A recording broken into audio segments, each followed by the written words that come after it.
just ask myself, oh why? When will it end? We do not know. Where have you been? We'll never know. And to the friend I'll never know, waiting through the hell we must go. And the angels feel so near, hear them whisper, have no fear. When the truth will come to light, there will be no need to fight. Hear the demons from the deep, hear them scream unto the sheep. And the flocks, they scatter them, for the evil, it has no end.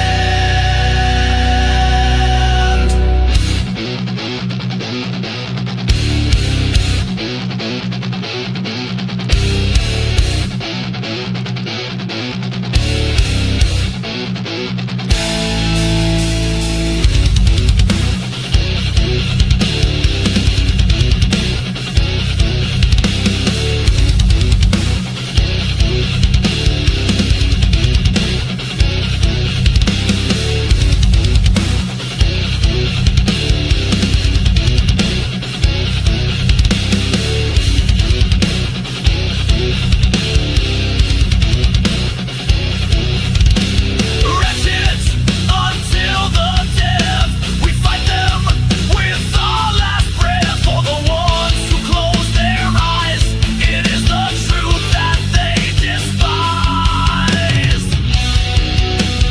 No dishonor, no more fear. They devour, we hold right here.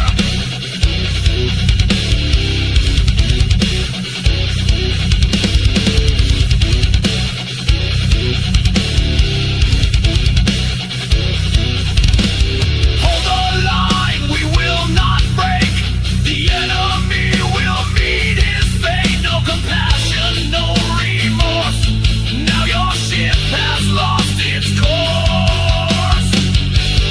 Be reminded of what you've done, like a bullet shot from a gun, splitting air and drawing blood. Our enemies will turn to mud. The watchers see us, they so despise. Blood before them, it's our demise. End of watch, we close our eyes. No more pain, no more lies. No dishonor, no more fear. They devour, we hold right here. No dishonor, no more fear. They devour, we hold right here.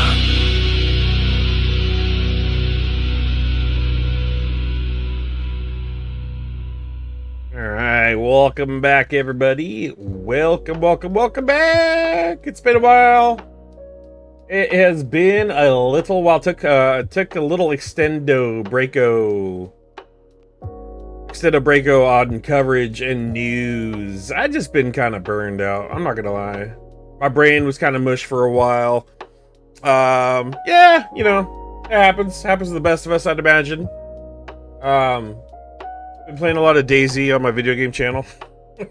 Just chilling out, watching a lot of Star Trek, hanging out with the kiddos, getting ready for school to be out. But in the meantime, there's a lot going on that we need to cover. Lots going on to cover in the great state of California and more. But before we get into the coverage, if you guys are new to the channel, I know I had a lot of new viewers my last California stream. I want you guys to understand a little more of what we do here on the side. It's kind of a main mission. We fundraise for Ukraine as well. So here's the deal, guys. We were able to wrap up this fundraiser we had for the 47th Brigade, a team of snipers there that we've been helping. They needed vehicle repair. I believe it was for the vehicle behind there. They needed vehicle repair. There was a knock in the engine. They needed their injectors changed or cleaned or repaired. There was more damage to the vehicle they needed to do. The thing's a warhorse. It's been through hell. We set a goal for, I believe it was $2,000, and we were able to accomplish it. So we finished the fundraiser through Page in Kansas. It was a 501c3 fundraiser, and we were able to finish it on my gaming channel on a Daisy stream, playing video games, hanging out. Finished it. Oh, I think it was like 2 days ago. So we wrapped that one up, right? Got a lot of Ukrainian stuff back here, right? We like to help out the soldiers as best we can. This goes directly to the soldiers. That was done. Thank you guys so much for that. It took 2 months to get $2,000 raised. I'm a small channel. I'm not one of these big dogs that are doing millions in donations. I'm not. But my heart's in the right spot, and so is my communities. And I want to tell you guys how much I appreciate the hell out of you for helping. So pretty cool. We got that done. I got another small one. This one is unofficial. So here's more. This is Leopard. This is the vehicle that we helped fix again. 47 Snipers. This is friends with Paige in Kansas. She's known these men for a very long time before the war, and now they're turned soldiers. Got another one going here. My buddy right here, Rowan. My buddy Rowan is out of the Ukrainian army on medical discharge for the determined future, about a year so far. So he got a little time away from the front. He's had some medical issues, and he's having a hard time getting work. This is an unofficial collection. This isn't going to be a 501c3. I'm going to shoot him money through my PayPal if I can make some donations tonight. So what I want to do, it's through my PayPal.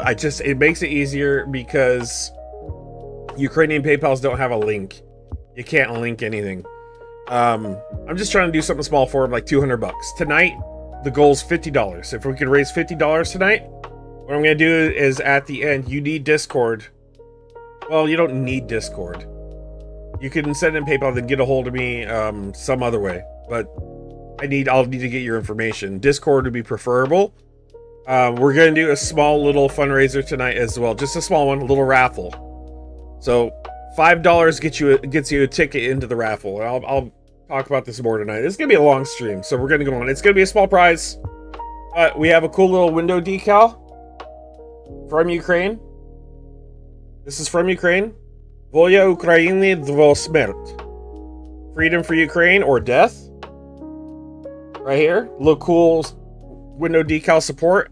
And then 2 little pendants. Special luck pendants handmade by K&K Jeanjies from our community. I will mail to you whoever wins the raffle prize. All right, these are expressed to our community. These are for our community only. And then there is a Ukrainian soldier that has one for each family member who spent 6 months in Russian captivity. So you could be a part of that tonight if you want to buy tickets into the PayPal. I will send clips of the PayPal at the end as well to show you guys that the money was transferred, that the money got to where it was supposed to go to my buddy Rowan. Right? So it's gonna be unofficial. I just want to give him a few bucks, help him out a little bit in the downtime in between one of these bigger fundraisers that we're doing. So this is more like a collection for him. If you guys want to help him out, please do so. And then also put your YouTube name when you send it, so I know who sent it, so I can add you to the raffle wheel tonight. All right. That's what we're doing here tonight. On the side, main part of the channel right tonight. Let's see what else. Did I get another link?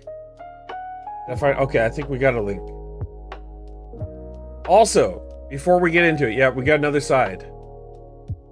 Speaking of Ukrainian support, we have passed the Ukraine Support Act, HR 2913. 2913 tomorrow, guys. Tomorrow. This is an important part here for Ukraine aid and Ukraine support, because that's what we do on this channel. If you don't like it, go somewhere else. Or learn about it and either support it or shut the fuck up and let me support. passed the Ukraine Support Act, HR 2913. So this Wednesday, June 3rd, a series of process votes will take place on the Ukraine Support Act, HR 2913, which was recently successfully discharged. I asked either you vote yes on them or avoid voting no and allow the Ukraine Support Act to advance to the floor. Polls consistently show the majority of Americans, which they do. It's just a small bit of trolls and people are just cooked in propaganda that don't support. The majority of Americans, including more than 3/4 of conservative voters, support maintaining or strengthening sanctions against Moscow. The Ukraine Support Act does just that. It's a serious response to a serious threat, and it's aligned with American values, American interests, and American public opinion. Now, I can speak from first-hand opinion on that. Traditional American values, if you want to get into it. I have been to Ukraine churches. I have been there. I've been to the United States churches. I've been to both. And there's great similarities. Great similarities in some of the old school ones. I've been through many churches when I was younger. In my conservative days, I'm no longer a Republican. I'm an independent. But the vibes and the feelings of these Ukrainian churches is just, it's remarkable. And I feel so honored to go there and hang around with such amazing people. They're so inviting. It's just a great feeling. So there's traditional values, guys. Don't get cooked in the news and the propaganda. If you're new to the channel, we can talk a little more about that support. What we are asking for you to do is go and pressure your representatives. I got a screenshot. Pressure. Call your rep's DC office now. I'm constituent. I'm urging so-and-so, whatever your rep's name is, to vote yes or avoid voting no on the process votes for bringing HR 2913 to a floor vote. Please let this bill come to a floor vote. It takes 30 seconds to call, guys. These votes are crucial. For every one person to vote, they do a tally when you vote, right? And you pass this to your representative, they take that tally, and then with enough tallies, they act on it. But this is super important. Matter of fact, I am going to copy this and put it in the chat real quick. Boom. There. That's in the chat. I'm also going to put it in the description of the video. It just got sent to me a little late, so I didn't have time to do that. I can actually do that right now, though. So in the description of the video, I will have the link to this as well. It will be a little farther down. Boom. Boom. There's that. I should also put this one on here as well. I'm also going to put the PayPal on here as well. The PayPal for my friend. He just needs a few bucks, guys. Like I said, we're going to do a small raffle tonight if I can get anybody to donate tickets.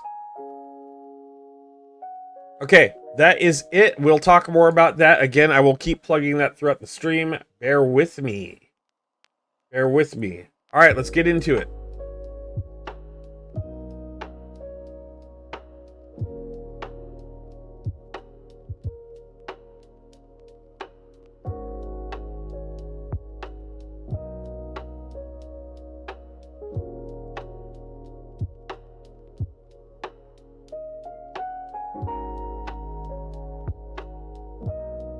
Wheel there for a second. All right, we're back.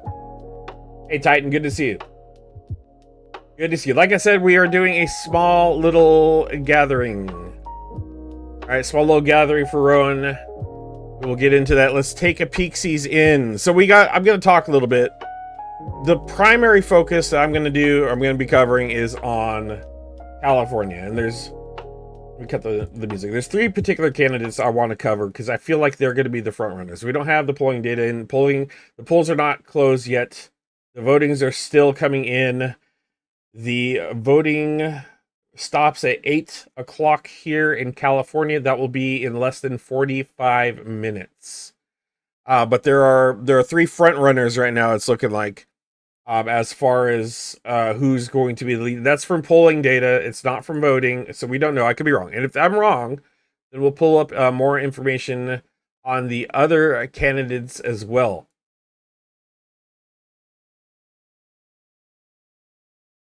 But I want to cover at least the three that I think right now, and you're going to get my opinion. I'm not going to be unbiased in this. I'm not going to say, I'm going to give you my opinion. If you don't like it, fine. Leave a comment. Tell me I suck.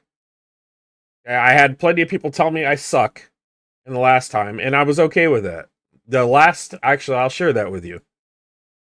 I'll show you how many people said I suck.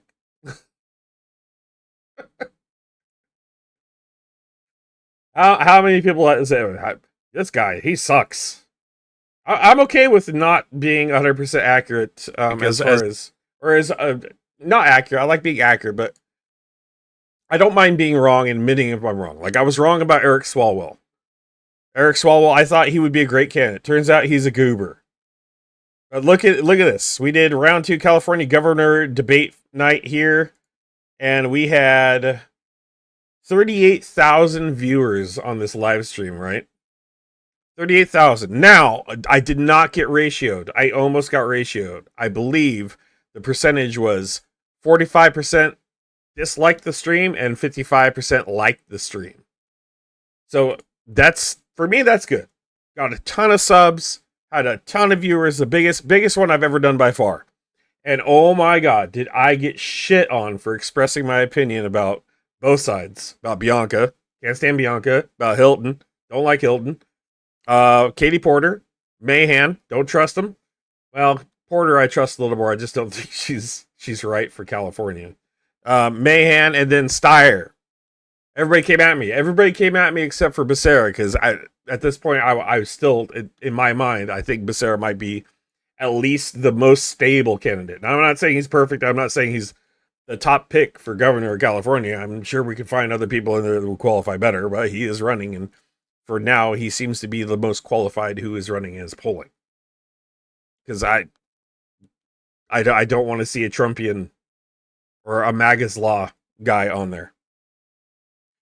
So I got roasted. The only place on YouTube I was able to find thanks. Cool. Thanks. I just want to watch the debate without the guy from the Goonies interjecting random fevered utterances. That, by far, was the funniest statement I heard. I was thinking, okay, what guy from the Goonies is he talking about? I said, ooh, which one? And he said Lerp. I'm like, Lerp? There's no Lerp on the Goonies. So it probably a foreign account, probably never watched the Goonies before in his life. But oh my God, I was laughing so hard. I literally laughed for half of a day when I read that. The streamer seems to think he is on stage, but the truth is, we don't care to hear his interruptions. Okay, it's called a reaction video. If I just stood there and went, and let the screen play and didn't react, I'm breaking copyright infringement. So it's reaction.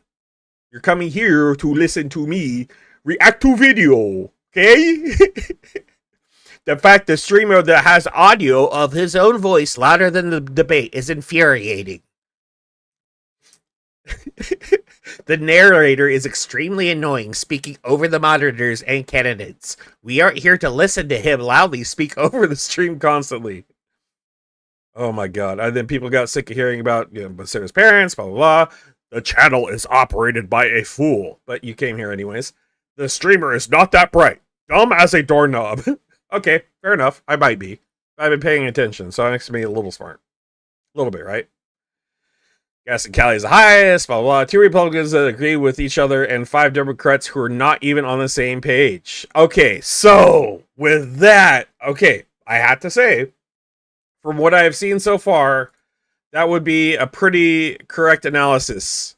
As cringe as it is, the Republican Party seems to be way more organized when it comes to the election time than the Democrats. Do. There was far less Republicans on the voting page. So I do agree with that. And God, they do seem way more organized, but to the point of being organized, like kind of scary. Like there's strings being pulled behind the scenes. So that was pretty correct assessment. So yeah, I went with that. Oh, let's see what we got. Appreciate the stream, regardless of you talking over. I'd rather watch this than have to pay for something that should be public info. No Democrat has blamed Newsom for the billions of tax funds and disappeared due to fraud, blah, blah, blah. The TDS is real. Instead of blaming Newsom, they go after Trump. Yeah, a lot of what's going on right now is Trump's fault. This is the first place I found the debate. I would have said thank you if Renegade Chungus had anything insightful to say about it. But I was disappointed that all he said was... all he had to say was just ignorant slop. Nice. Please stay away from politics. You obviously have no business making any kind of analysis. Oh my god. Okay, I think I did provide pretty good analysis on there. I just didn't agree with me, so that's fine. How many times are you going to say he's at 1%? So annoying. Okay, well, go somewhere else. Keep voting, blah, blah, blah, blah, blah. Some raging. All right, yeah, anyways, so feel free to leave a comment at the end of the stream on how you feel. I'm going to continue to stream, and my community is going to continue to grow for the people who like me, all right? That's how that is. Okay, moving into some of the candidates that we have coming up. We'll get into, I want to get into a little bit of Styerism. We got a little bit of Styerism saved. And some of his ads he's doing before we get into this. We're still early, guys. We got about 36 minutes until California polls stop, close, and the count starts. Okay, so then we got a few hours. It's gonna be probably a few hours till we get any real idea of who's gonna win. Remember, this is the primaries. The primaries. We're gonna get into. I want to show you guys a little bit of the ads. Some of the advertisers. You're gonna see a clear difference. And here, I'm gonna tell you right now.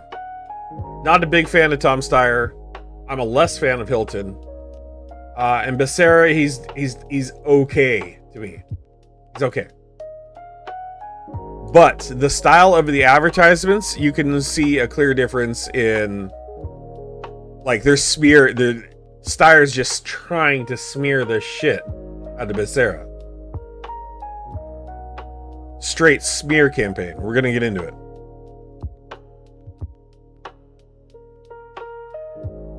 Yeah, right here. Alright, cut the tunes. Smear campaign from Steyer. Alright, check it out. Here we go. Could be indicted next. Javier Becerra's campaign manager, guilty. His chief of staff, guilty for stealing hundreds of thousands of dollars. And Becerra could be indicted next. Becerra has got to be really nervous. Becerra okayed this. There are electronic records. If Becerra is indicted, that would give our governor's office to Donald Trump's favorite candidate, Republican Fox News host Steve Hilton. We can't risk giving California to Trump and Hilton if Javier Becerra is indicted. Okay. Javier Becerra. So, pretty good if you're not paying attention. It makes it sound like he's in a lot of trouble. If he's indicted, it happens. He's a bad boy. Look at the scandal. We're going to weigh a little scandal here, guys. Just a little bit. We're going to weigh a little bit of scandal. Let's get into the scandal of Javier Becerra. Or more correctly, the scandal of some of his constituents. Or some of his volunteers. Pretty prominent volunteer. His campaign manager, I believe. So, hey, Darpat, good to see you. Guys, real quick. We got more people joining. I just want to run this through you guys one more time. I'm going to continue to do this throughout the stream. We have a small collection going on for Rowan. We completed the 47 snipers. $50 is the goal tonight. This is going to go. I got a PayPal. This is an unofficial. This is a collection to help a friend. He's out of the military, out of the Ukrainian army. I'm going to raffle off. $5 gets you in for a ticket. A decal from Ukraine and 2 little pendants made by K&K GGs. $5 gets you into the raffle at the end of the stream. You'll have to join the Discord to find out or to send me your info. And then I can post the receipt of what we sent over to him in the Discord. So, PayPal is in the link. We're looking for $50 tonight. Really small raffle. Go from there. Please join the Discord if you haven't. I'm going to plug it. Join the Discord if you just want to come and hang out. Rowan is in the Discord now. We got him tuned into it today. There is the Discord. That's what we are doing. Kudos to everybody who helped with the 47 snipers. That was a very good fundraiser. Okay, the corruption of Javier Becerra. The scandal. The Tom Steyer says, well, he could be indicted. It could come. Okay, we're gonna get it. Here, let me open it up. Click the right screen here. That'd be cool. All right, corruption scandal that could sink Javier Becerra explained. The gubernatorial frontrunner hasn't been directly implicated in a fraud case involving a former aide, but that hasn't stopped rival candidates out for blood. And oh my God. Oh my God. Is Tom Steyer out for blood? The final gubernatorial debate before California's June 2nd primary is set for Thursday night in San Francisco. This already happened, right? And the federal corruption case that's been hovering over the race is almost certain to take center stage. Of course, we heard it was blah, blah, blah, blah, blah.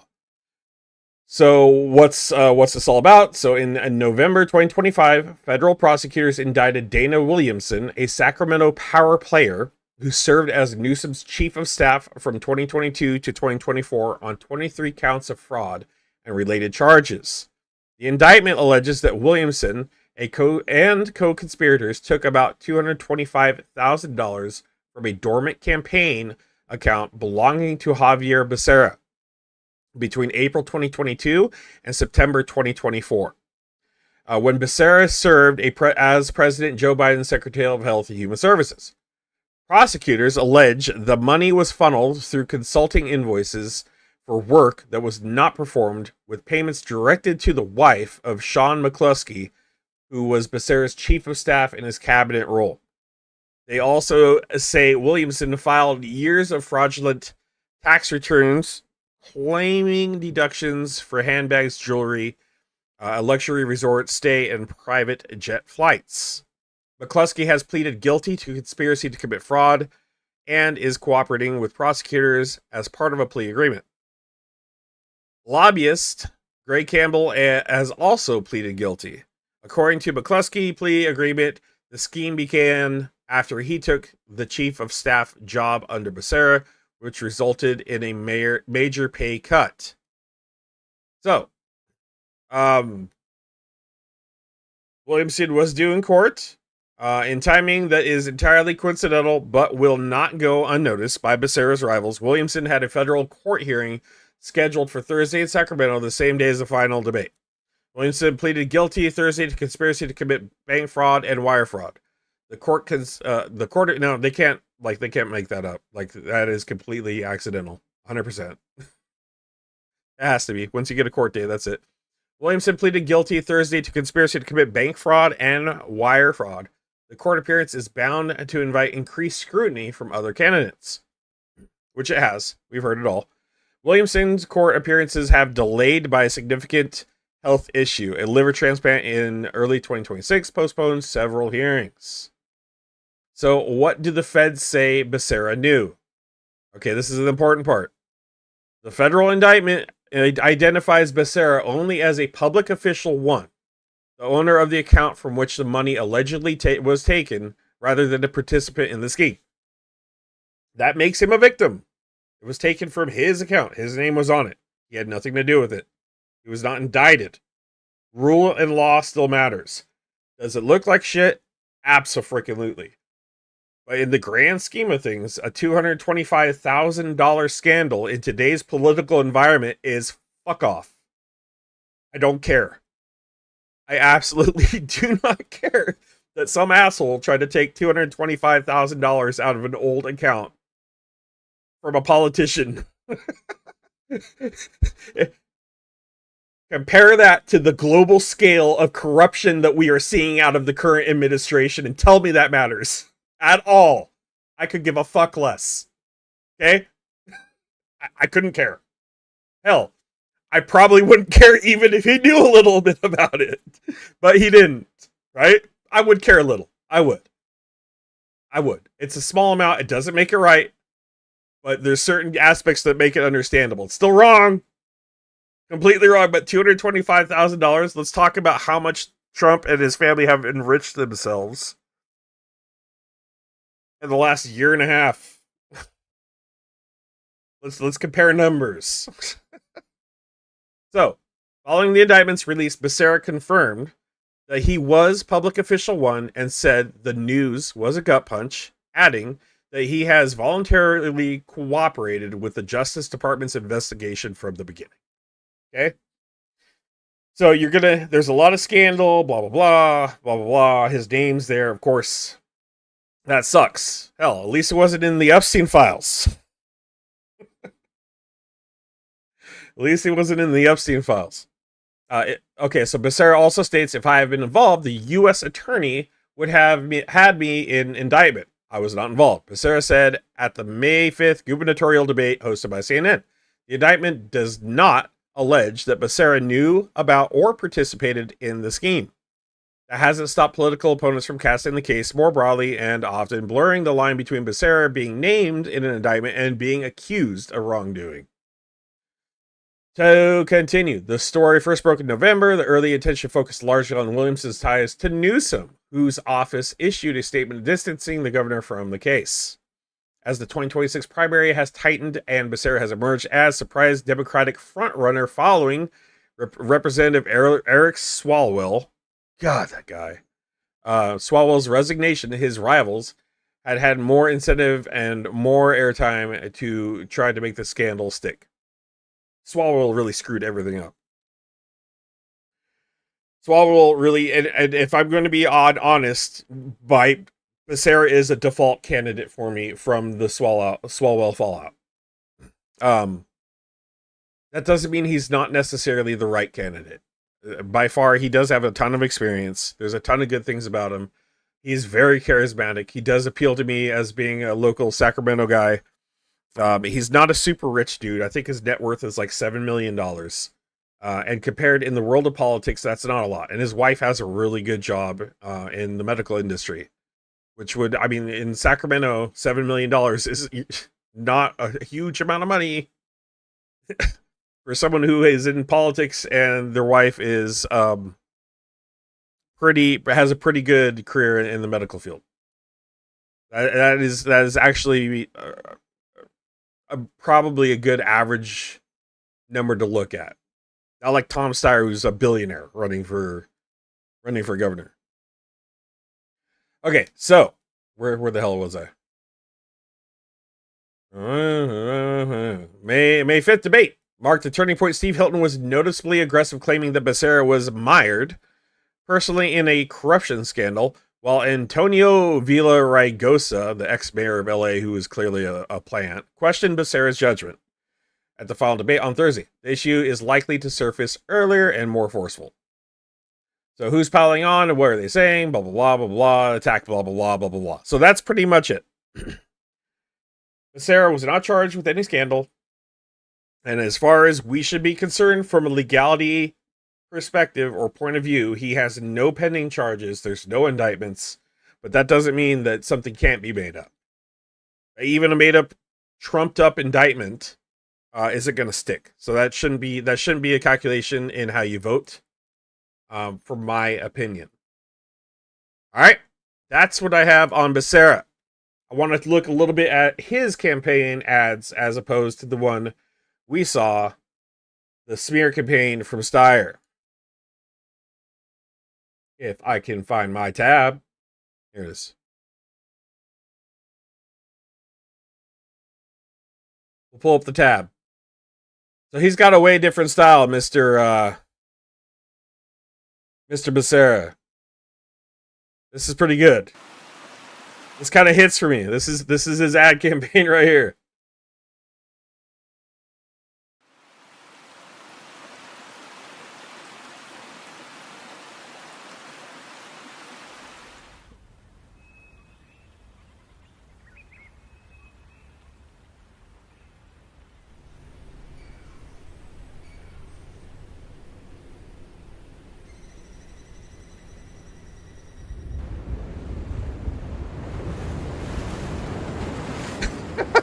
You can stop the endless Tom Steyer ads. Vote Becerra. Pretty basic, right? Is that a smear? No. It's like, are you sick of this shit? Are you guys fed up? I thought, for me, that was one of the best campaign ads I think I've seen.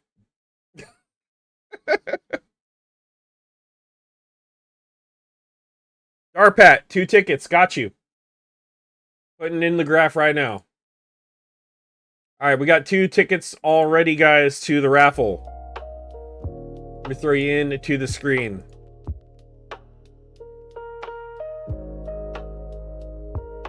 Guys, join the Discord if you haven't already as well.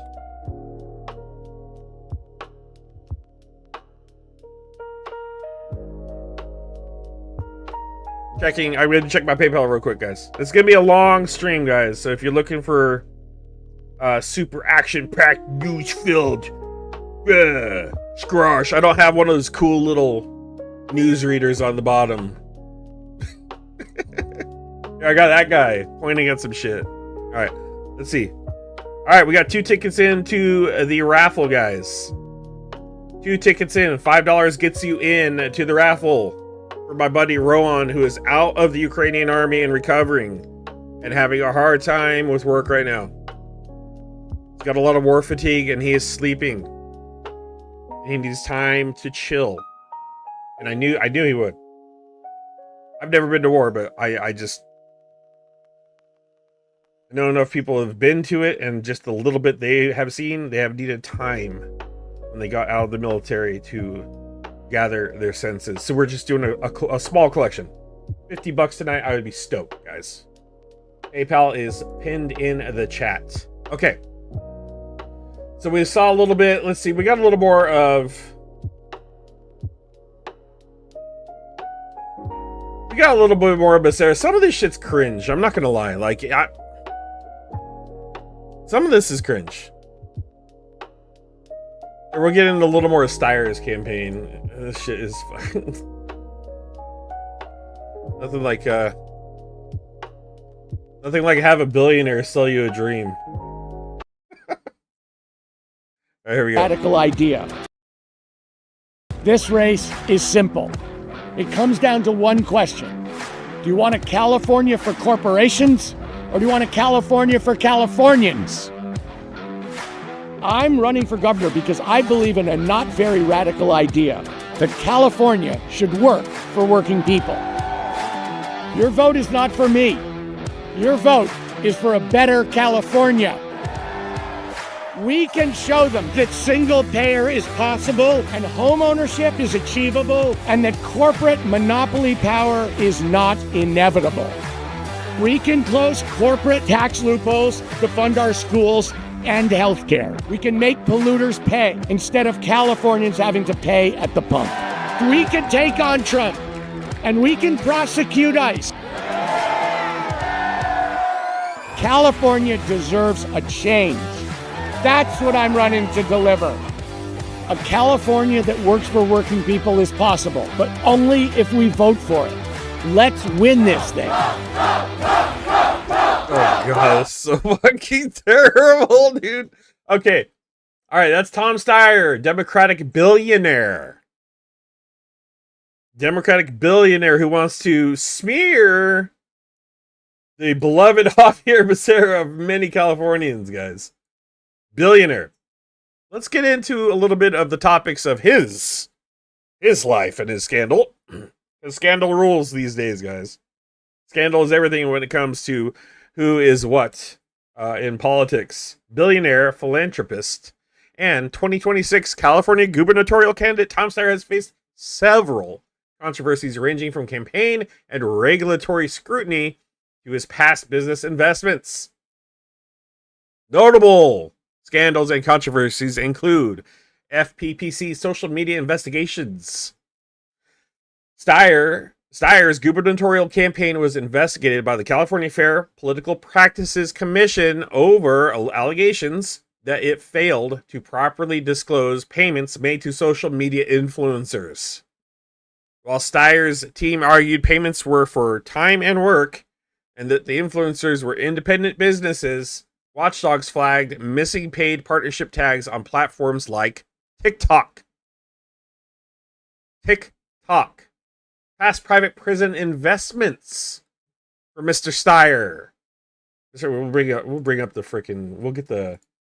We'll bring up the big old spadoosh. We'll get the full on voting day thumbnail. Spadoosh to the right. Spadoosh billionaire. Spadoosh campaign. Okay, past private and prison investments during his 2020 presidential run.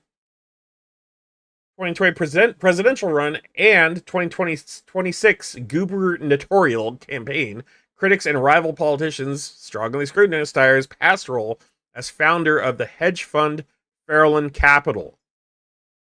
The firm previously held investments in the Corrections Corporation of America, now CoreCivic, a private prison company used to house undocumented immigrants for ICE. Steyer has repeatedly expressed remorse for the investment, selling his stake in 2012 to focus on alternative energy. Okay, also, campaign staff severance settlements. Following his 2020 presidential campaign, Steyer faced complaints and ultimately reached legal settlement agreements with several former campaign staffers over wage, hour, and severance disputes. Gubernatorial ad disputes during the 2026 California race. Steyer's aggressive advertising triggered legal threats. His campaign was hit with a cease and desist letter from opponent Javier Becerra. Javier Becerra's legal team regarding attack ads highlighting an ongoing corruption scandal. Steyer has also sparred heavily with PG&E, alleging the utility used dark money committees to secretly bankroll smear campaigns against his gubernatorial run. Little bit of a slime ball to me, in my opinion. Don't trust billionaires at all. Don't care if they say who they are, if they are for the Democrats, Republicans. I'm sorry. Sorry, to me, you're not a candidate for California if you're a billionaire. You're more morally and ethically inept to represent us as a people. That is my take. This fucking guy. We'll get into that later. Okay, so what else? So also there was, I believe, now Bernie Sanders. Someone in my comments said Bernie Sanders has endorsed Tom Steyer. That is not true. There's a company that was funded. I believe the founder was Bernie Sanders that has endorsed him, not Bernie Sanders himself. Matter of fact, I have a footage here of the race in 2020 This where race he is was simple. actually It comes down. he was actually smearing on Bernie Sanders. Here's a Tom Steyer ad in 2020. Check it out. There's a reason people are nervous about Bernie Sanders scrapping Obamacare. You don't know how much your plan costs? You don't know. Nobody knows. Unions don't like it. They want to tell their members that, look, this guy wants to take away your health care. Most Americans know it won't pass. They do not like Medicare for all. And Bernie can't. You're going to propose a plan to the American people and you're not going to tell them how much it costs? Or won't give us a price tag. But thankfully, there is a better way. Americans all want the same thing: to reduce costs, expand coverage, and improve quality. And that's exactly what Tom Steyer's public option plan does. Tom's plan doesn't tear down Obamacare, it builds it up, driving down costs while also protecting union-negotiated plans. That's how Tom will beat Donald Trump in November, with a plan to make healthcare a right for every American. I'm Tom Steyer, and I approve this message. Democrat for president, Tom Steyer 2020 shitting on Bernie Sanders. Come on, guys. Wake the fuck up. Wake up. This guy is a billionaire. He doesn't give a shit about the people. Down to one question. What we got here? Do you want a California for it's corporations? more of that crap. More of that crap. Here's a little bit of cringe too, but hey, you know, it works. Theo, your Theo, and he's for the people and for equality and rights.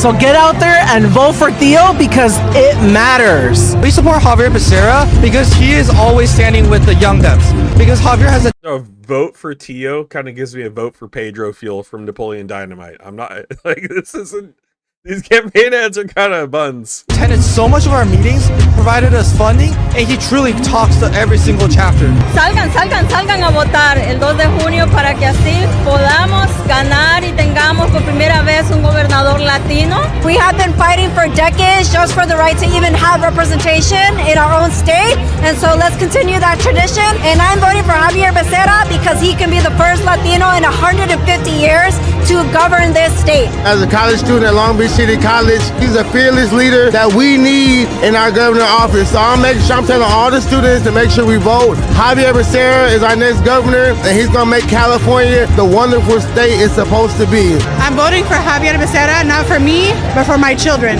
And for us in California, ensuring that every human has a right to health care, no one should be denied it. And for us, we want someone that has the experience and will be able to get the job done from day one. This is a vote of our lives here. This is a man that has been around in government for over 30 years and he's never changed a bit. He's always been as humble as it comes. Pero el cambio comienza con cada uno de nosotros. Así que a votar. Mr. Becerra, he's the man for California! Woo! Okay, a little much there, a little over the top. Becerra era shirt, come on. Come on. He's got some good ones, though. I believe I like this sort of thing. Under his belt, and he speaks to my heart. The fact that he is representing think I like this Latinos, representing the causes of Californians, is really up my alley. He is the candidate that I see has empathy, and that's really, really important to me. Oh, experience. It's just what it is. Experience. He's the only one that has it. I'm voting for Secretary Becerra because I feel like he has the most qualifications out of everyone who is currently running. He's a Which he true, does. honest human being, and we just love him. He's the best candidate for the job. So behind the scenes, what I'm hearing also is he is very hard to smear. There's not a lot you can find on this man. There's not like he's not one of those Eric Swalwell party boys or Matt Gaetz weirdos out there like smashing all of his employees or all of the people that work for him. You're not going to find like some huge ethical issue with the man. Hands down. Most qualified, most experienced. He's the only one with the most qualified government experience out of all the candidates. I'm a medical student, and Becerra was involved in a lot of healthcare related bills, and so I just want to support whoever's going to support public health the most. He is pro-labor. He's one of our brothers for La Una, so we want to represent him as much as we can. He has a very strong chance of winning. That wasn't the one I was liking that really, I really liked. I think it was this one. It might be this one. Right now, as we speak, ballots sitting on kitchen tables right now. Sitting on kitchen tables. This isn't it, but that's true. Like my ballot sat on the table for weeks until I decided who I was gonna like vote for. I really did. This wasn't an easy one for me. This wasn't an easy one. But the other candidate says I wasn't gonna vote for Bianca, the fucking wannabe Timu ass oath keeper. Hilton, Fox News contributor. Do we really want more Fox News contributors in politics? No, not for me. I'm not doing MAGA's law. Not voting for anybody on MAGA's law. So then it came down to Mahan, the mayor of San Jose, Becerra, and Katie Porter were the three candidates I was looking at. And Katie Porter, she's just not for me. For me, she just seems like too much of a hothead and will make decisions based off of emotion instead of fact, and that bothers me. Let's see who else.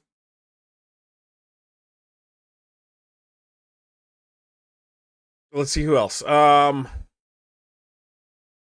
Mahan. So Mahan, the issue I had with Mahan was he is backed by the tech oligarchs. And one of which was on Epstein Island.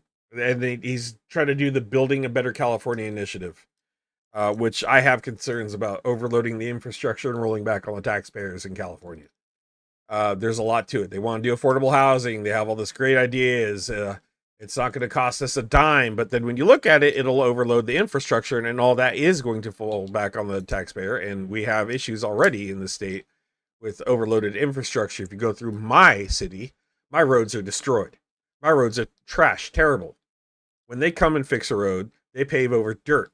They're not even concreted. They're not paved. They're terrible. There's potholes everywhere. They wash away every winter. So they're and to see someone throw affordable, we just had a huge sewer leak over here, a huge one that affected hundreds of people, hundreds of residents from the city. So our infrastructure is already screwed, and maybe that's a city issue. Maybe that's the one spot in California where that happened. It happened right here to me, and I have serious concerns about building a better California. And so did a lot of people in No Kings protests. Like they're out and about pretending to be a democratic initiative. And it's trash what they're doing. It's tech oligarchs. So I absolutely did not trust Mahan for the backings he had there. Now, that being said, did Javier Becerra take $39,000 for Chevron? Yes. Is that a deal breaker for me? No. We need gas stations here. And matter of fact, we need Chevron here. Like Javier Becerra said, there's a lot of good people who work for Chevron, and fossil fuel's not going away anytime soon. It's going to be here for a while. And right now, gas prices are through the roof. So buttering up to Chevron is a deal breaker for me right now. That being said, if someone wants to write him a check for $39,000 for his campaign, why would he tell them no? Unless it was like AIPAC. Did I lose? Oh, did I lose it? 3 people you love, 3 people you know, 3 people you see, just 3 people. And then tell them what's at stake on June 2nd. Tell them to complete their ballot and to turn it in. I am fighting for the future you deserve. All right, so it's a little more from Becerra. I gotta show you guys a little bit of Hilton, though, just to be fair. Not balanced at all, but here's one of Steve Hilton's ads. I don't like this guy. He's a Fox News contributor. Families. I don't. Here's to the forgotten ones. The workers. The families. The small businesses. The ones with common sense. Work hard and play by the rules. They are done with your chaos, your incompetence. Shit on the homeless. Down on them, scolded them, harassed and vilified them. But the worst thing you ever did was ignore them, because we have no state without them. You may be the forgotten ones, but not by me. I see you. I hear you. I will fight for you.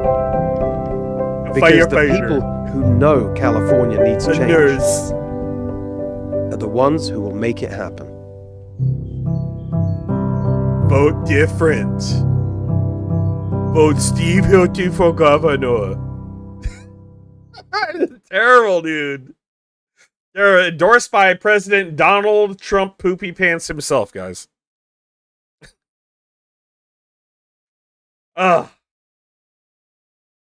So, top 3 candidates as far as what the polling shows. We're about to find out here in a little while who truly is going to win the primaries.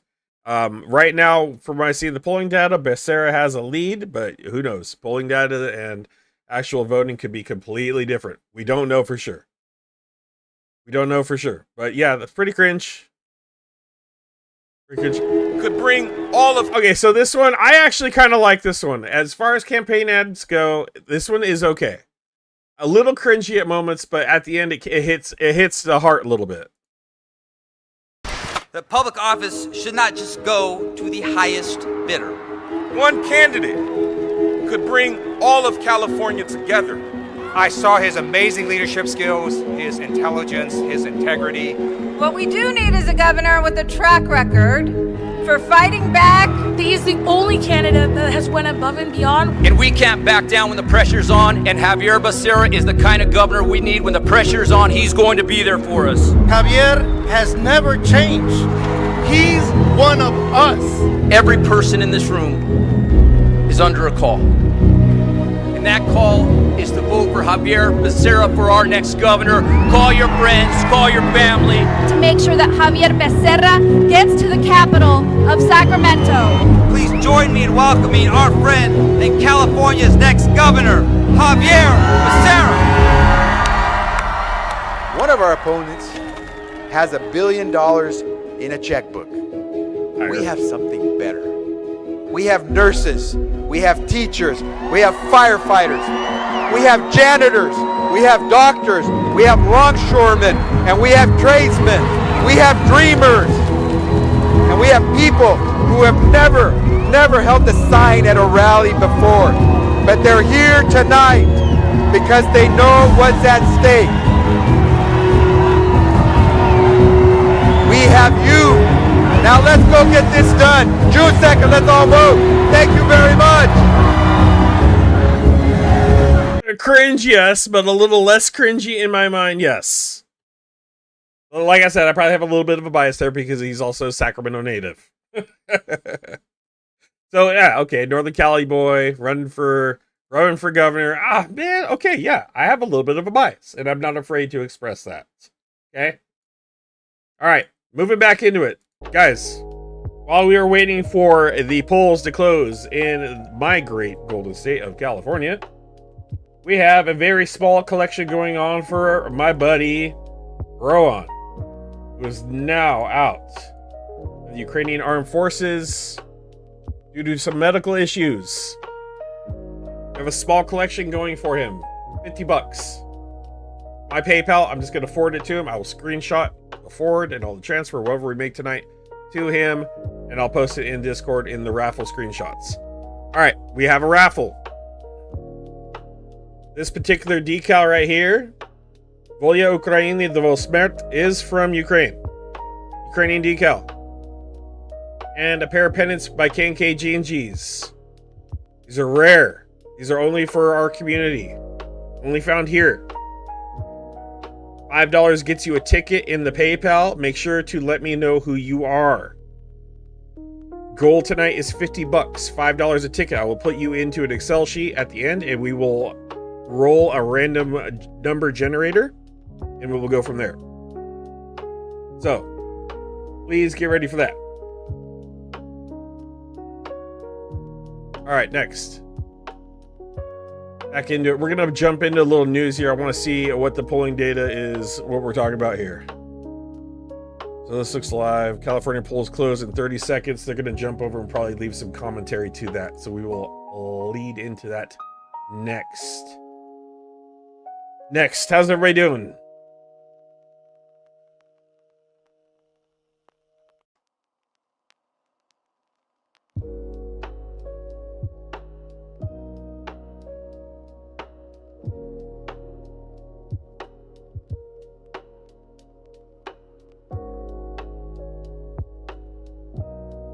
Checking, guys. All right, polls are closed. 8 o'clock.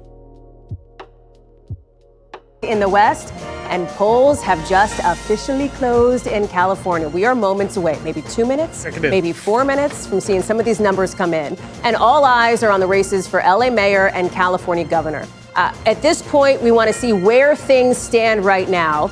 Right now, obviously, too early to call when it comes to that LA mayor's race. You've got the California gubernatorial race, also too early to call. I haven't looked into the mayor race in LA. I haven't done it. I'm not in LA, and I'm way up in Northern Cal. Will face off in November, regardless of political party. Significant there. We've also got the LA mayor's race as well. We said too early to call. At this point, Karen Bass, Spencer Pratt, Nithya Raman too. Listen, we know that it's going to take a second for some of the vote to start to come in. Over the course of the next 60 minutes, as Steve has laid out, we are going to start to see some of these data, some of these numbers come in. I just saw you, Steve, talking with Adam. You don't have anything just yet. No, okay. False alarm. Okay, that's okay. I've got one eye on you at all times. As we go through some of the other results here, we've talked about some of these other interesting races as well. Like, look at this, the Iowa governor's race on the Republican side. It's like that Dave Chappelle meme. Anybody got any of those votes? Zach Lane, backed by the Maha movement. Feenstra had been seen as more of a front runner in this race, but this one is a nail biter, projected as too close to call at the moment. We are watching for some data to come in on this as well. Super interesting. We've also got the New Mexico race as well. The Republican primary for governor here, too early to call, between Gregory Hull, Doug Turner. In South Dakota, a three-way governor's race as well. The current governor, Larry Roden, who is took over for Kristi Noem when she moved on to go serve in the president's. It wouldn't be a race for governor in South Dakota without a cowboy hat. Full term. Dusty Johnson, interesting here, too early to call. President Trump has not made an endorsement in this race. We'll talk more about that as that race gets going. We've also got the Democratic Senate primary in Montana. You've got Riley Neal, Alani Bankhead as well. There is an independent in this race, too. Could be interesting. Kurt Alme, we've said, is going to be the winner on the Republican side there. Let's go to the East with the New Jersey Republican Senate race. Whoever will take on Cory Booker there. Too early to call. Justin Murphy there with 32.9% of the vote. Let me bring in now Steve Kornacki at the big board. Tight. The clock's ticking. There's nothing we can do at this point but wait for the vote to be counted. Yeah. And as you say, we're going to get some coming in Southern California. We're going to be watching to see what that means for some of these battlegrounds and obviously the LA mayor's race and the governor's race, too. Yeah, I mean, again, it's just a question of kind of who goes first right here. We took you through how this is kind of going in the past. And again, I think just a reminder to folks that the vast majority of the vote that's cast in California is done by mail. And this vote has been coming in well before Election Day. And what that allows these counties to do is to take these vast piles of ballots. They don't just sit there. They can process them. They can get them ready. I actually didn't vote by mail. I did a mail-in vote and I dropped it in at the polling center.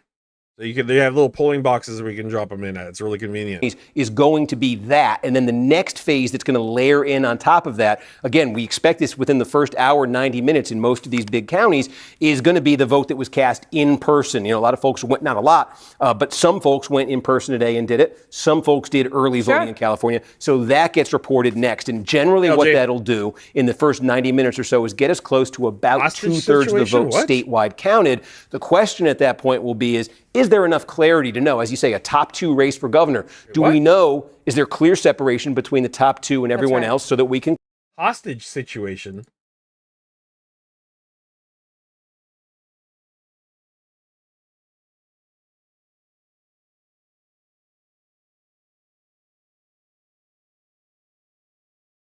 What?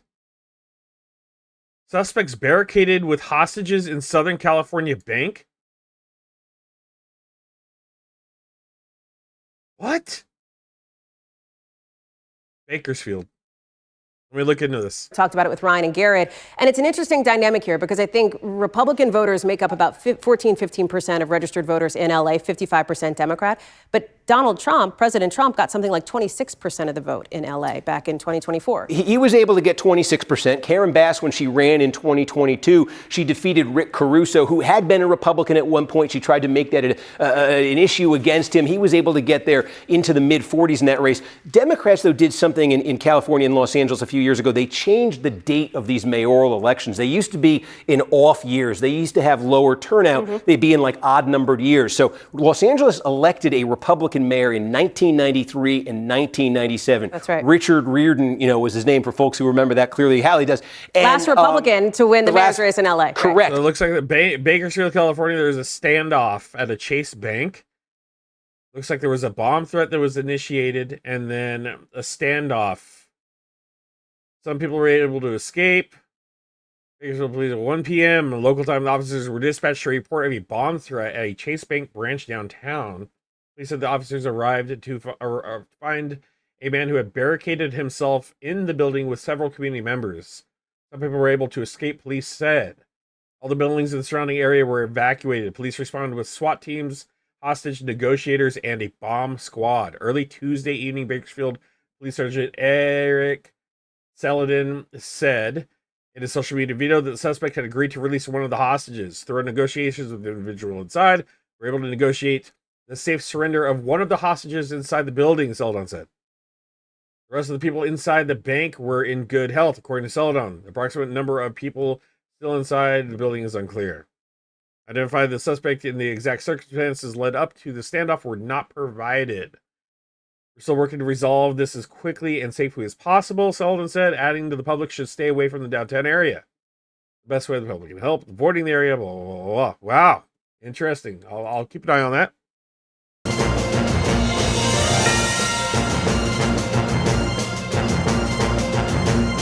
Keep an eye on that. Never a dull moment in Cali. Guys, if you haven't already, $5 gets you in. Cool little decal. Cool little decal from Ukraine.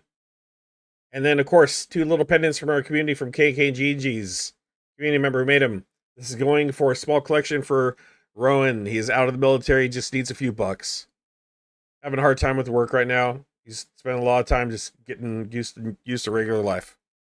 So small little raffle. I'll mail it off to you guys. Whoever wins will spin at the end of the night. I'll post it in Discord. Join the Discord if you have not.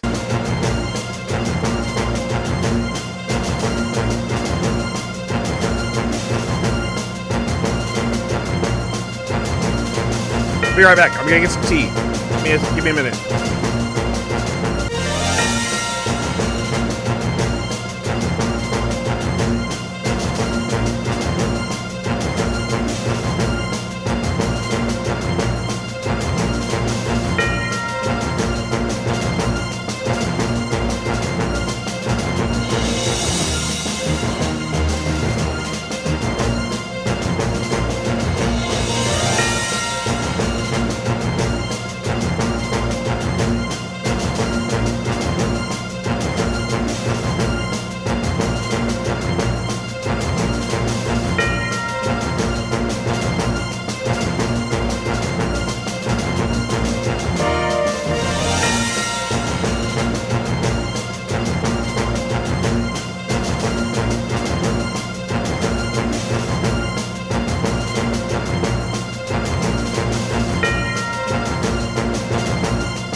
Polling data, yeah? God, that music is kind of annoying as hell. Dad's gone. Liv has to be covering. Oh, okay. Dad's gone live. Okay, gotcha. It sounds like it's about custody, not bank robbery. Yeah, it's probably something weird. Haven't looked into it too much. Didn't really hear about it. Bakersfield's pretty far south for me, guys, but if I could get to something like that in the local area I totally would. I'd be out there. We're live! Outside of the door. The bank robber. The bomb threat. I would totally cover that. We're still at one donation so far, guys. 2 tickets to DARPAT. Who's going to join the quick collection? All right, what we got? Relatively speaking, as they go tonight, Steve Hilton leading the way here. Javier Becerra in second. Now, Chad Bianco, remember, he is the sheriff right south of here in Riverside County. He's running at 22%. I think if you're Hilton, you're not thrilled by that because you were trying to put the word out to Bianco's folks to get behind you and to unite. You're down near Bianco's neck of the woods, and he's running quite competitively there. And you see Steyer running a bit of a distant fourth there with 16%. That's a significant piece of real estate. Kings County, it looks like we've got 70% of the vote here. Now, again, we're getting into toward the Central Valley here. Yeah. You're going to have Republican-friendly area. Hilton separating himself from Bianco right here. I just want to look at my quick note on Kings. That is, if you're Republicans, you're outperforming how Steve Garvey did in the 2024 primary. So that's encouraging for the Republican total vote share if you're a Republican. Madera County, a little bit smaller here. Let's go up. Now this is interesting because we mentioned, this is very interesting. We mentioned this at the start of the night. The San Francisco Bay Area here was going to produce about 1 out of 5 votes. We said, remember, Becerra, Southern California, LA County base.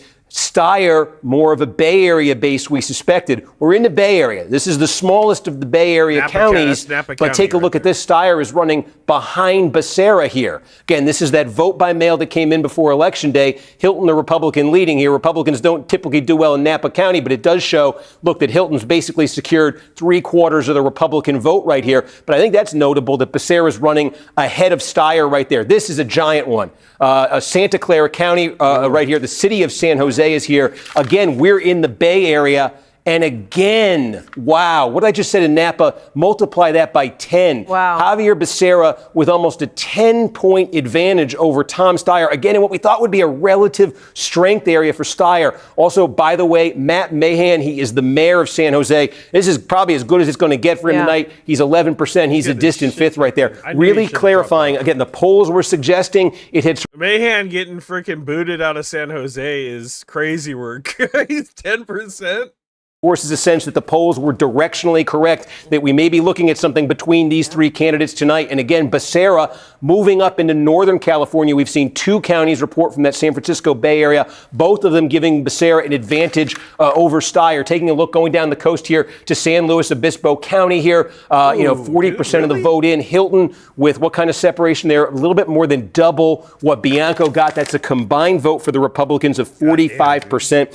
And again, that's running north of, Steve Garvey had been the main Republican candidate for the Senate in 2024. In that open primary, he got 36% in this county. So the combined Republican vote is running higher there. We said higher so far in in Kings County, higher elsewhere than it did in 2024. We'll see if that holds. That's an interesting thing we're seeing in these results. Becerra with an advantage over Steyer there, not quite as pronounced. Again, going through, we pulled Madera County up on the screen. We'll spend a little bit more time here on this. Hilton, again, more than double over Bianco. Becerra with an advantage over Steyer, a little bit more slight right there. This looks like Placer County we're getting. So you're going to see a lot of red all the way through here.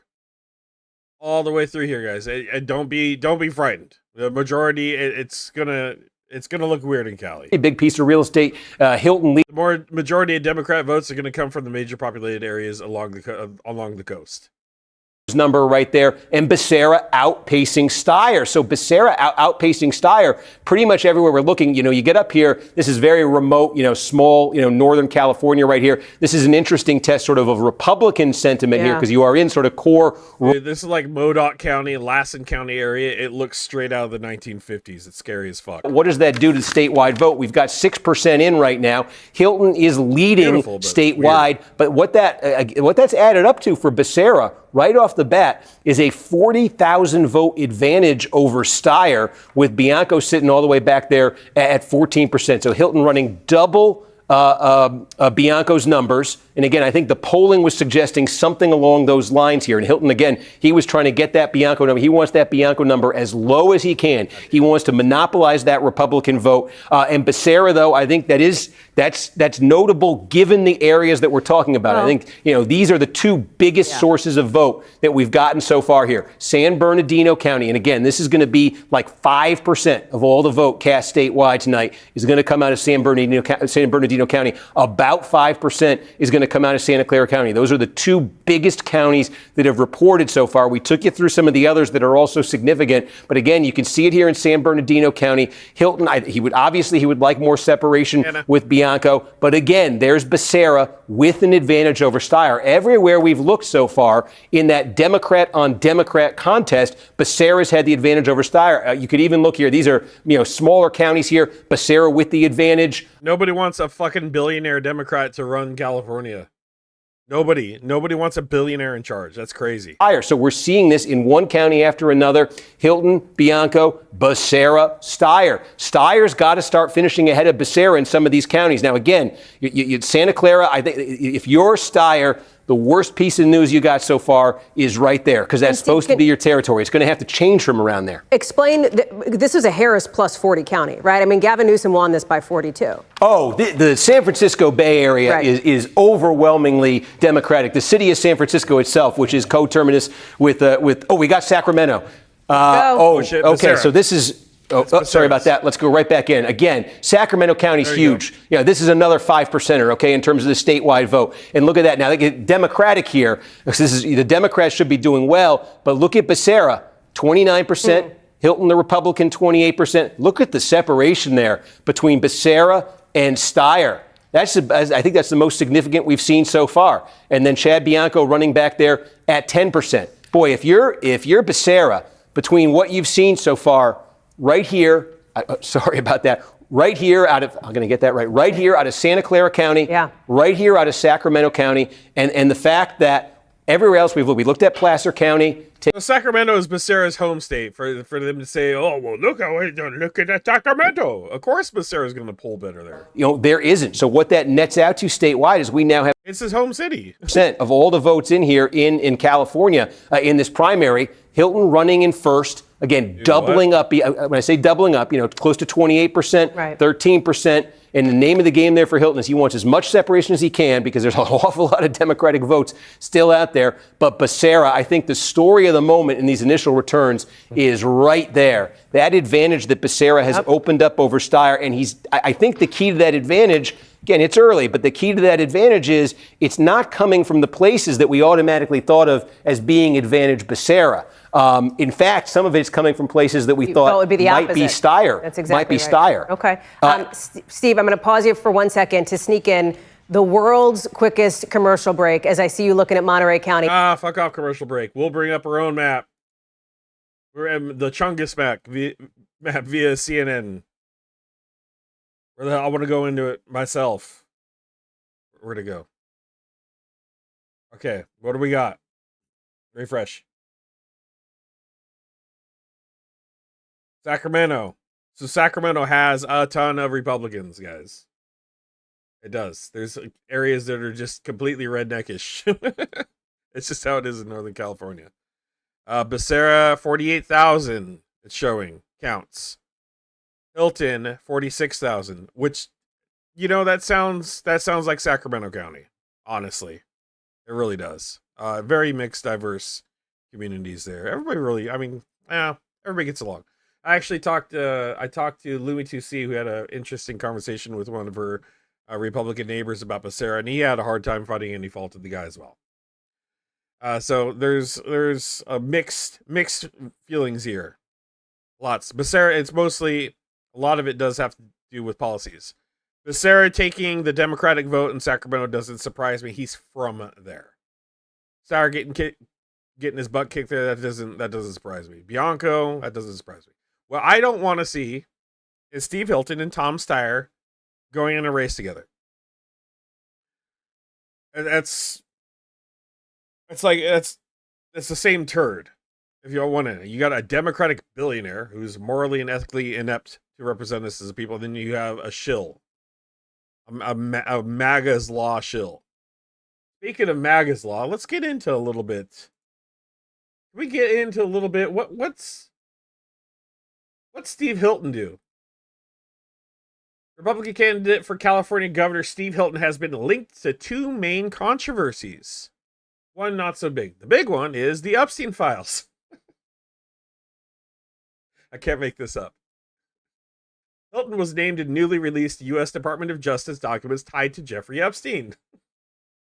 An email from 2011 showed a former colleague proposing a meeting with Woody Allen to Epstein's network. Hilton's campaign stated he never attended the proposed meeting, communicated with Epstein, or even knew his former colleague had contacted Epstein. Worth mentioning, you know who's not in the Epstein files? Becerra. Oh, God.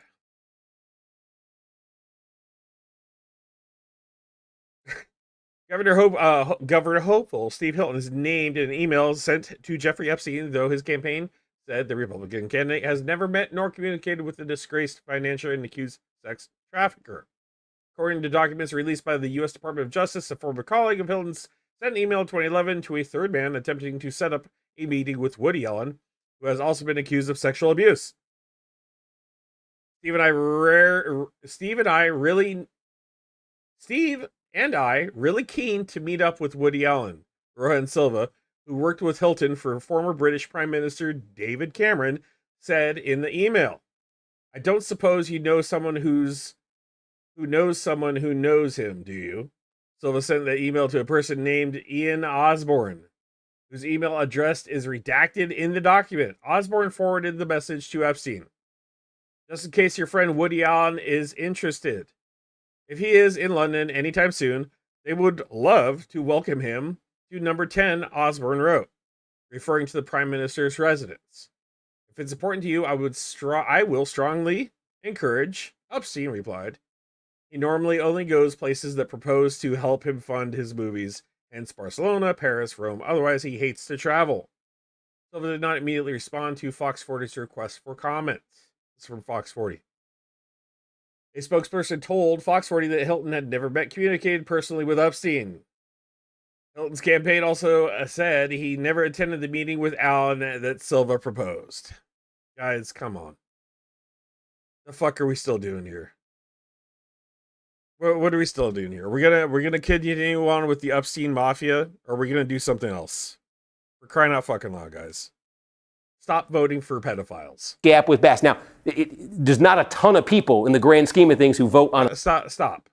percent of all the vote, 10, 15% of all the vote in LA. But if Pratt does do well there, as we've seen with independent and non-democratic candidates in the past in LA, he could narrow that margin with Bass. And I think more critically for him, he could add to that pad between himself and Rahman. Because remember, the final piece of the puzzle that we won't know tonight, right, is the late arriving vote by mail. And we're talking about probably like a third of the vote in Los Angeles. We're probably not going to be getting until tomorrow and maybe days to come after tomorrow. The mail can still come in after Election Day. And there's indications, and there's certainly a ton of precedent here, that late arriving vote by mail is going to be significantly more Democratic friendly than all of the other vote, meaning that would be good news for Bass. Right. That would be good news for Rahman.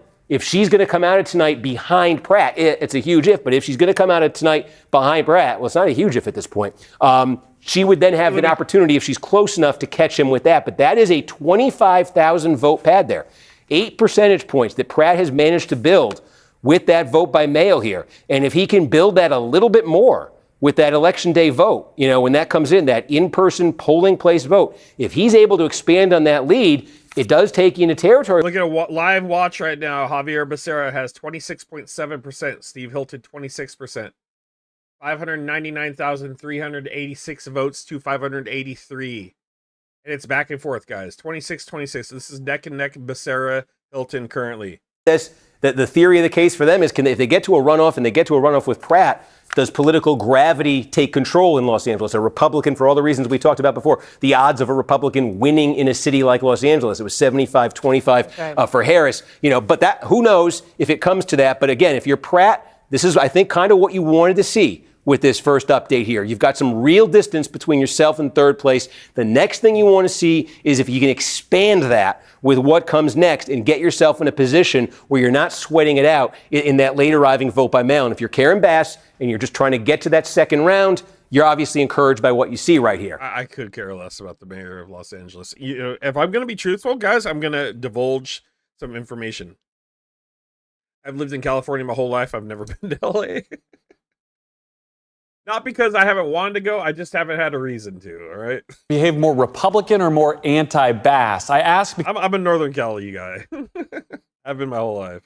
Do you think the vote we would see coming in that next tranche from Election Day lifts Pratt and Rahman and brings down Bass? Or is this something where these are Republican voters in Los Angeles County who are going to mostly support Spencer Pratt? Based on the past, it would be more that it's just a Republican vote. This is when Rick Caruso ran as an independent against Bass he registered as a Democrat. It's a complicated thing. But he was sort of the more non-Democratic candidate. He did significantly better, like a net 15 points better with the polling place vote, with the Election Day vote. For that matter, if you expanded it to Los Angeles County, LA City is not all of Los Angeles County, but the only type of vote in Los Angeles County that Donald Trump outright won in. All right, shut up. We're going to look into a little bit on the map here, guys. I want to peek around. Mendocino County, oh my God, they're going for Tom Steyer. The fuck? Tom Steyer's in the lead in Mendocino County, guys, the Emerald Triangle. They want billionaire. They want more billionaire. Billionaire solve problem. God, dude. How? Oh, wait. Yep. God, okay. That's close, though. And then Steve Hilton. It's Northern Cali. It's the coast, but, they're going to have their share of votes. Chad Bianco's up in there. That would be half of my members of high school I grew up with. Them Proud Boys. Oh, wait. We got more coming in. Glenn County. Oh, Steve Hilton overwhelmingly. Napa County. I'm a little surprised that Napa right now is Steve Hilton's ahead in Napa. That's kind of blowing my mind right here. This is like all wine country. I would think in my mind that would be Steyer. Like, he's a billionaire. Everybody there is fucking rich, except for the field workers. But for it to come red, that for me kind of blows my mind. I don't see that when I go to Napa. I don't get that vibe. I don't, especially and then that's considered the North Bay of California.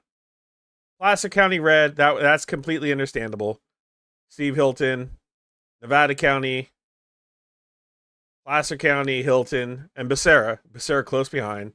This doesn't surprise me, guys. Deep red. This is like the East Sacramento region. I call it Sacramento. All this is Sacramento to me. This like whole area. Amador County. Amador actually has a really beautiful trout lake. It is very fucking red though. Like very, but they're very friendly there too. I have to say I did have one experience with a Maga's Law guy on a speedboat in a trout lake there. It was really lame. Sacramento. Checking in on Sacramento. This is for Little Me 2C, who's on the road currently listening in. Javier Becerra in the lead, 29%, 48,000 votes. Steve Hilton in second place, 27.8%, 46,000 votes. You're talking very close, within a 2,000 vote difference right now. Tom Steyer, 16.7%, 27.742. Not a lot of fans there of billionaires in Sacramento. That's where the major No Kings protest was held as well.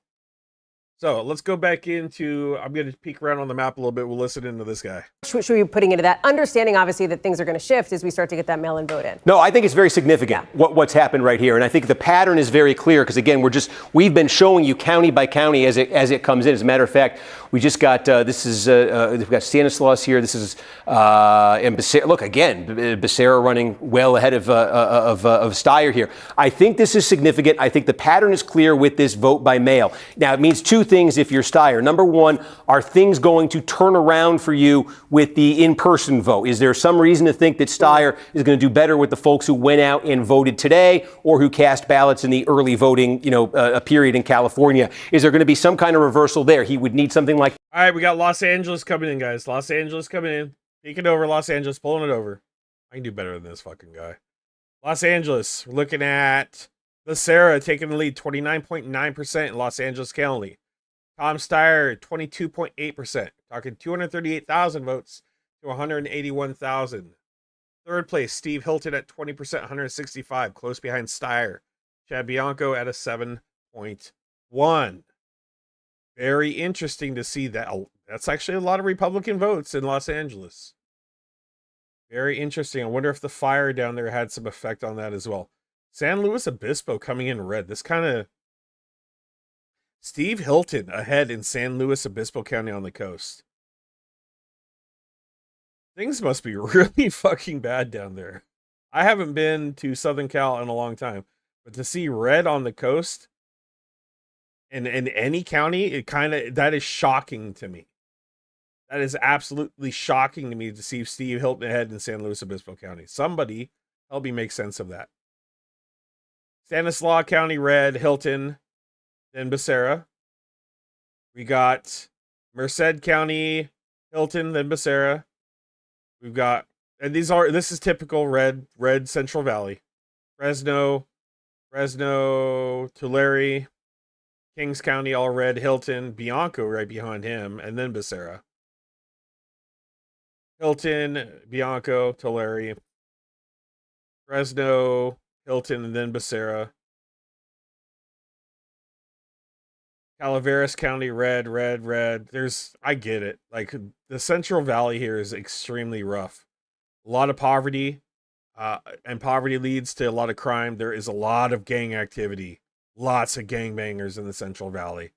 So I can understand a lot of people fed up with that shit, wanting different. I can see that. I can see the perspective.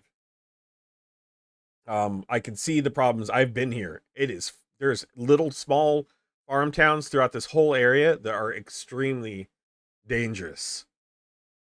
Dangerous and scary. So I can understand the perspective of wanting law enforcement, why Chad Bianco's pulling so heavily there. I've already played devil's advocate. Contra Costa County, Javier Becerra coming in Coco County, coming in hot. 30.9% ahead of Steve Hilton, 23%. Steyer running behind him in East Bay. East Bay, Alameda County, Becerra, 30%. Then Tom Steyer, 27%. Tom Steyer is losing this race so far. Marin County, Becerra ahead of Tom Steyer, barely. 0.6%. That's cutting it close. Cutting it close. What else we got? San Mateo County, Becerra, 26% ahead of Hilton, 22%. Santa Cruz County, 31% Becerra, then Tom Steyer. Monterey County, Becerra. Becerra. I'm hearing it a lot. You're curious about Kevin Kiley and Vandenberg. Let me check in. I'll check in on the 6th district as well. I mean, it has. It's like one that we're watching. Yep. Do we have any sense of how that's going right now for Ken Calvert and Young Kim? It is. Ken Calvert, Young Kim, and look at this. We got half the vote in right here. And Calvert, right, now the division here is Calvert is from the Riverside portion of the district. And you see he's clobbering Kim right there by 26 points. Then you go over, Kim is from the sort of the inland Orange County portion of the district. She's actually losing that right now with half the vote in right there. So Ken Calvert, a 30-plus year incumbent. If you looked at the each of their old districts and how much of this new district it made up, a little bit more of it is Calvert over Kim, but Calvert with the clear advantage here. So I think the question now for Kim becomes, can you hold on to second place here?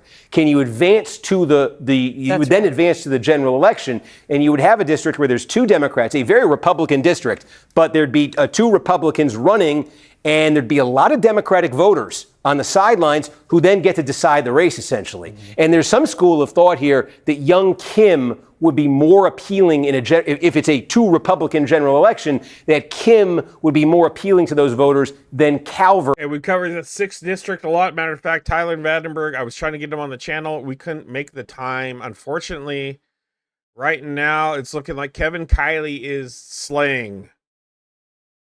Richard Pan, Democratic candidate, is also right behind him. Kevin Kiley right now running as an independent, reform. Well, he's not slaying. He's ahead.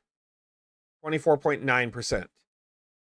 So he was a Republican turned independent, mostly due to the gerrymandering that happened in California and the remapping of the districts. He had to back away from the Trump administration. And also, he's a man of strong conviction. He did also wait till the last minute to force a vote for aid to Ukraine. Kevin Kiley, 24.9%. Richard Pan, 22.7%. And then Michael Stansfield, Republican, 21.4%. Going down the list, Vandenberg is in last, 1.4%. And unfortunately, the man who probably should have won that is the man that had the least funding and was probably the best man for the job. Hey, isn't that politics? We'll try to get Tyler on and follow up on the race because he's not going to give up. That man has no quit in him from what I've seen. So we'll talk to him later on the channel.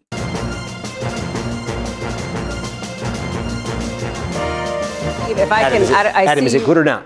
Oh, okay, I'm going to give you a second to sort that through. Let me go to you, Ashley, just briefly, because we're looking at these fascinating results in the California governor's race. Surprising to you, or is this about what you expected? No, I mean, this is about what I expected. I mean, what I'm really shocked by is that Steyer's not doing better than he is. I mean, really, it proves the point that there's limitations to money. I mean, he spent upwards of $250.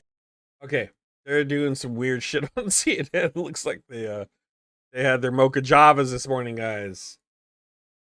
We'll chill out. They're panicky all over with their fucking crazy ass music. Oh, okay. They're hyping up a government race with the intense music, guys. We're gonna just chill. Take a deep breath from all the spin.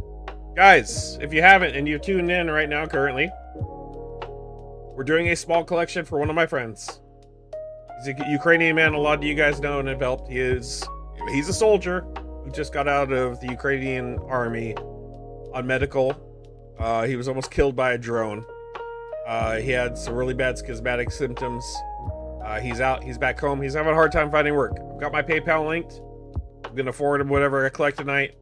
Looking for $50 tonight. I have a raffle prize. Little decal. If you support Ukraine, you can hang this in your window. Volya Ukraini dvo smert. Freedom for Ukraine or death. And the little pendants made by K&K GG's. $5 gets you a ticket on the PayPal. Let me know what your YouTube name is or name on Discord. Once this stream is over, I'll raffle it off at the end and see who wins, and I'll mail it to you. All right? Looking for $50 tonight. It is pinned in the description of the chat if you would like to donate. $50. 200 total is the goal, but if we can do $50 tonight, I would be extremely happy for my buddy who needs a little love and support from us right now, having a hard time getting work. Hard time getting work right now. All right, more results coming in. Trinity County, Steve Hilton is ahead. Now this is deep, all the way up here in Northern California is deep red. So don't let it scare you. Trinity County looking at Steve Hilton, 31.5%. Chad Bianco, 20% turned in. Then Tom Steyer, Javier Becerra next over. Shasta County, 38.8%. Steve Hilton, Trump endorsed Steve Hilton. Chad Bianco running behind 21.7% with Tom Steyer at 14.5%. Javier Becerra, 11.2%. Moving over into Lassen, beautiful Lassen County. Chad Bianco. That doesn't surprise me. Chad Bianco, 42.7%. My oath-keeping sheriff. Steve Hilton, 31.9%. Then Javier Becerra, 9.4%. I'm sorry, at 6.2%. What we got coming in? Colusa County, Steve Hilton, 34.5%. You guys, look at the numbers here. Like a couple hundred people. Like, look, Modoc County. Modoc County. I got 649 votes in, 41.4%. Literally all like farm country. This shit is crazy out here. This is a crazy. I during the campfire. During the campfire, I was in Lassen County here at Eagle Lake, and Greenville, a town, like rained on top of us while we were camping. I had to go all the way up here to get out and then come down like close to the border of California to get home to where I live. And it was the craziest experience out there. It's so remote. It is like straight out of the 1950s-esque feel. Like crazy feel. Everything looks so old and just dilapidated, and it's like you go straight back into the 50s. It's a crazy feeling. All right, what we got coming in? More Riverside. Okay, Riverside. Chad Bianco's taking Riverside, guys. Sheriff of Riverside, Republican, 27.1 ahead of Becerra. Barely. 24.6, a difference of about 6,000 votes currently. 6,000 votes down to Riverside. That's actually really close. I would be concerned if I was Chad Bianco with Javier Becerra trailing me by that much. What's happening in District 3? Let's take a peek. House of Representatives, District 3. Ami Bera, 35.3%. 35,000 votes, 35.3. Rob Tucker, Republican, close behind at a 32.2%. Very close. And then Christine Bish with a 12.2%. Who, man, looks like kind of destroying Tucker's chance there. Ami Bera is pulling away. Ami Bera is a big-time Ukraine supporter. I'm okay with Ami Bera. I'm absolutely okay with Ami Bera going back. He's a pretty big Ukraine supporter. He's taken pictures with the Sunflower Society, my friends in Sacramento. I'm pretty sure even Lumi has pictures with Ami. They've held meetings for Ukraine aid support. Speaking of Ukraine aid support, guys, make sure to get a hold of your reps. First thing tomorrow, get a hold of your reps about Ukraine aid.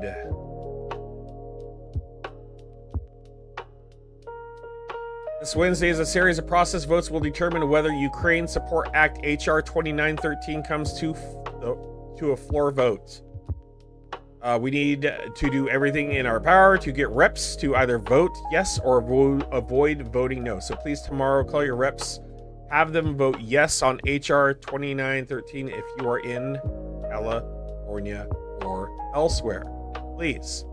It takes 30 seconds to call your representative. Tell them to support HR 2913, please. If you will. Please.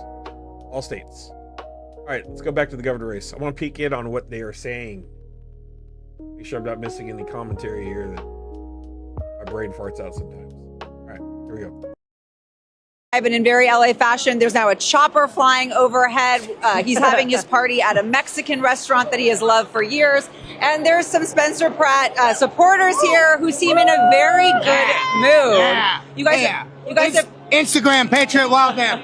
You guys have probably seen the latest batch of polling that just came out. Shows him doing pretty well in second place, just 10 points behind Karen Bass. How are you feeling about that? Do you feel really confident that he's going to make it to the runoff? Definitely, he's going to make it to the runoff. There's a lot of people who already voted for him. Their votes haven't been counted yet. They voted day of the election, old school style. So I think his numbers are going to get better. What is it about Spencer Pratt that you just is resonating with you? Because he's speaking out against communism. Lewis Highsmith in chat. Folks still voting for Trump-backed politicians seem crazy to me. Tariffs aren't enough. Gas prices aren't enough. War isn't enough. Farm subsidies aren't enough. What the F? I fundamentally agree with you. I fundamentally agree with you, and we are going to feel it this quarter. We are already feeling it in California this quarter, for sure. And abroad. Things are changing in major companies. They are dialing it in. Job losses are going to be crazy this quarter. People are going to stop buying shit. Everybody's going to try to save money. You're looking at a very, very bad quarter coming. Mark my words. Mark my words. Right here, right now. It's going to be very, very bad in June. They're feeling good out here. The margaritas are flowing there at Don Antonio's. Perhaps, I don't know for sure. Really suspicion. Liz, thank you. Hey, stay close because obviously we want to talk more about Spencer Pratt. We want to talk about Nithya Raman. We want to talk about Karen Bass with this critical LA mayor's race. Let me see if Steve has anything he wants to jump in on here. Anything else coming in? Guys, buy some tickets for the collection I'm doing for Rowan, Frontline Soldier. I've got small little gifts I'm going to send out here. $5 gets you a ticket. It's my PayPal. I'm going to forward it to him. I'll post the results in Discord for transparency. It to you.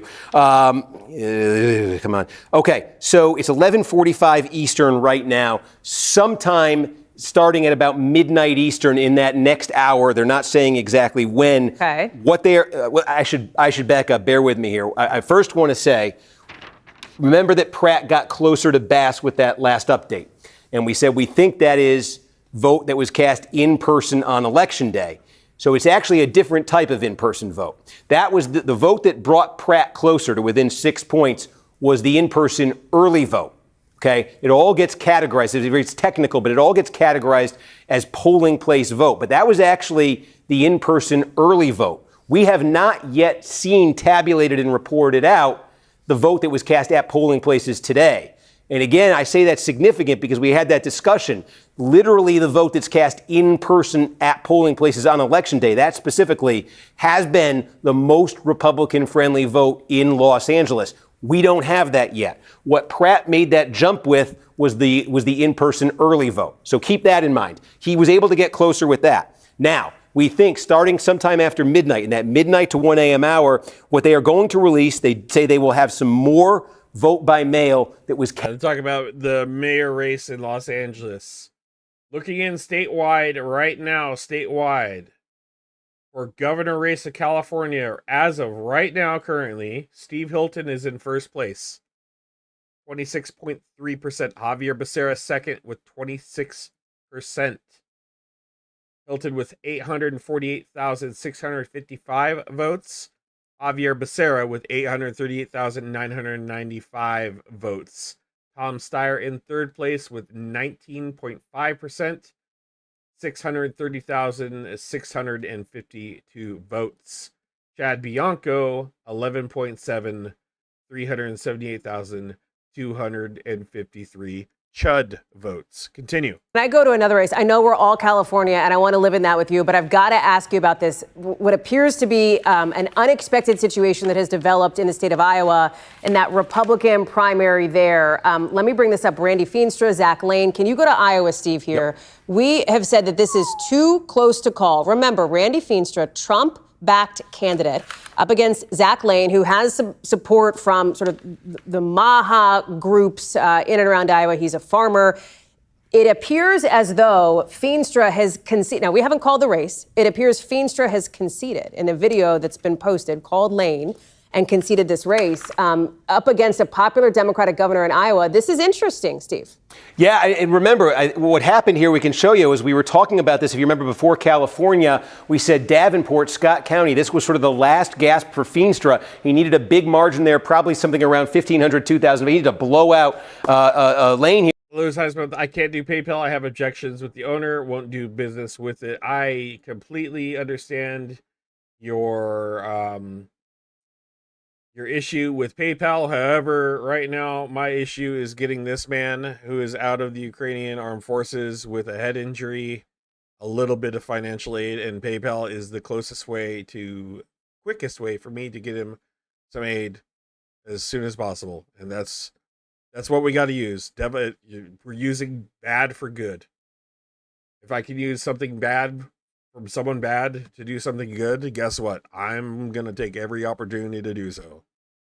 And my buddy needs some cash because he's having a hell of a time getting work, and he's one of the fucking nicest dudes ever.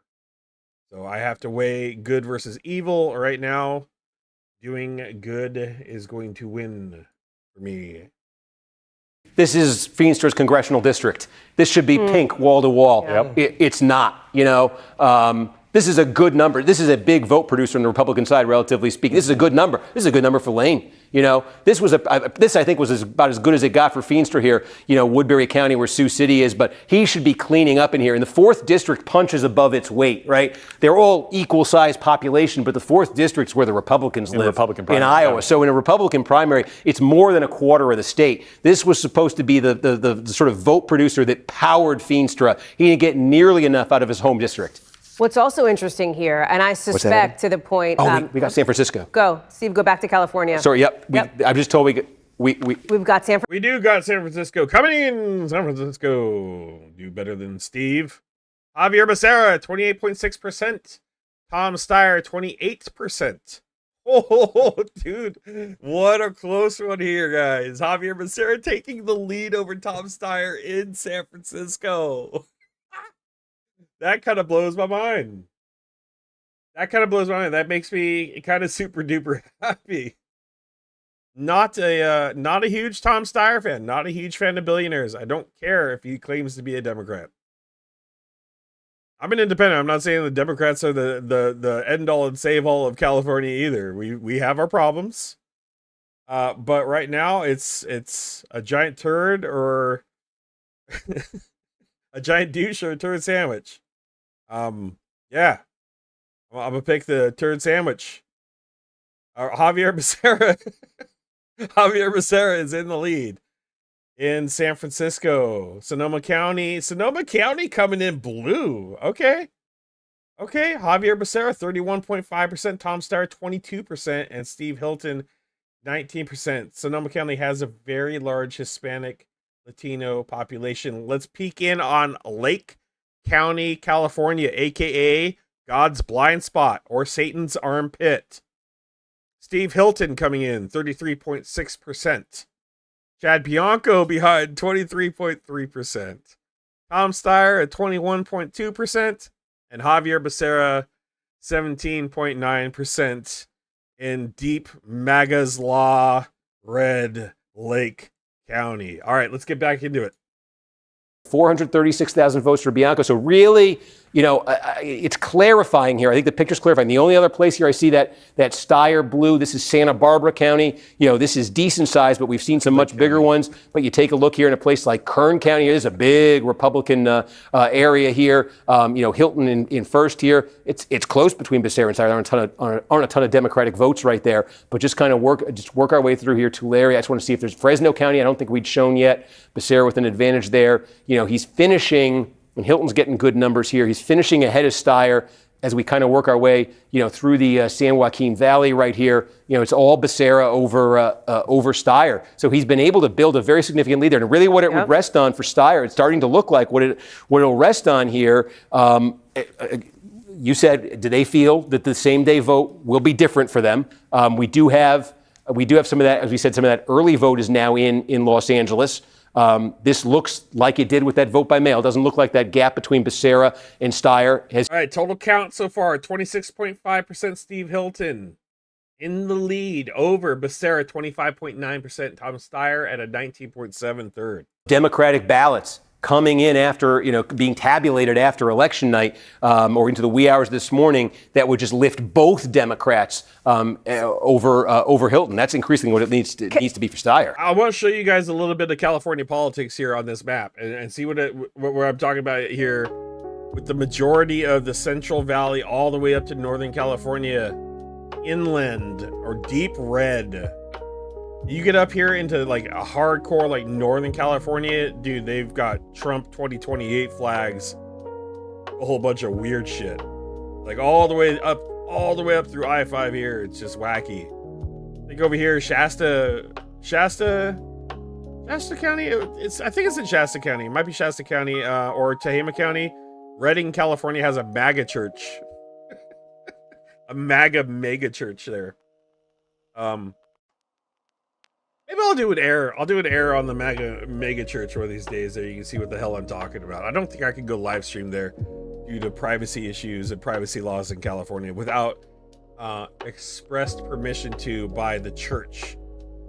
So I'd have to go like undercover and put like a MAGA hat on and be like, hello, sir. I love you guys. God bless Charlie Kirk. Can I come in and film, please, for my small YouTube channel? Maybe I can sneak in that way. Just show you guys what a MAGA church looks like. That'd be kind of interesting. San Diego County. This is crazy to me. San Diego County is 32.6% Steve Hilton. Javier Becerra at 25%. Tom Steyer took a lot of votes. He's taking a lot of votes. 18%, 80,000. Becerra is in the lead over Tom Steyer. So far, polling is showing Steve Hilton and Javier Becerra in this race. Tom Steyer is pretty close behind, though. He's at 19%. That's in San Diego. See total race. Wait. Go back. Total governor race. Yeah, Tom Steyer, 19.7% behind Javier Becerra's 25.9%. We carry the flame. We carry the flame. Okay, so Mendocino County. I want to peek back in my home county. I was born and raised in Mendocino County. Tom Steyer at 24.3%. Steve Hilton at 21.3%. Javier Becerra close behind Steve Hilton. Close behind. I got a feeling, oh, that's going to be close. That's 40 votes away from second place in Mendocino County. Interesting. This is winner takes all. Two candidates from this whole bunch. Top two get to go for the actual governor race. Deep red Butte County at 32.1 expected for Steve Hilton. Plumas County 31%, just under 31. Sierra County 32, Placer County 36% for Steve Hilton. But Becerra is close behind all these areas. Except for up here, Chad Bianco, like Yuba County, Sierra County. A crazy, like, farmland up here, like pheasant hunting farmland. The farmland. Humboldt County is not checked in. Now, Humboldt County, I've met some crazy MAGA, crazy cooked, crazy conspiratorial wackos in Humboldt County who I've had to personally block, who are my friends.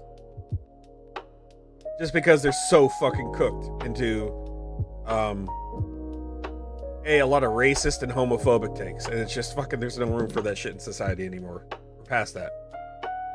I had to defriend them. They were toxic. They threatened me, my family. Blocked them. Didn't want anything to do with them anymore. And then you call them and they're super nice to you, and then they get drunk and they blast you on social media and say you're a fucking woke leftist. And say all a bunch of crazy and terrible shit. Just because you don't agree with them or you tell them the truth. It's gonna be interesting to see how Humboldt County turns out. Now on the coast, like near Eureka, I would imagine that's gonna be a little more democratic. Maybe. But then you head into southern Humboldt, it's gonna be, that's mixed communities there too. It'll be interesting. I want to see, I'm gonna pay close attention to that one. Del Norte's probably gonna go red. Siskiyou County coming in. Steve Hilton, 31.9%. Chad Bianco, 24.1. 24.1. Still cooking. Speaking of lieutenant governor.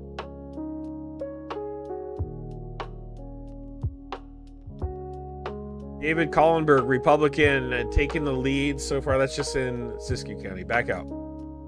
Statewide. Fiona Ma, okay, that was kind of expected for me.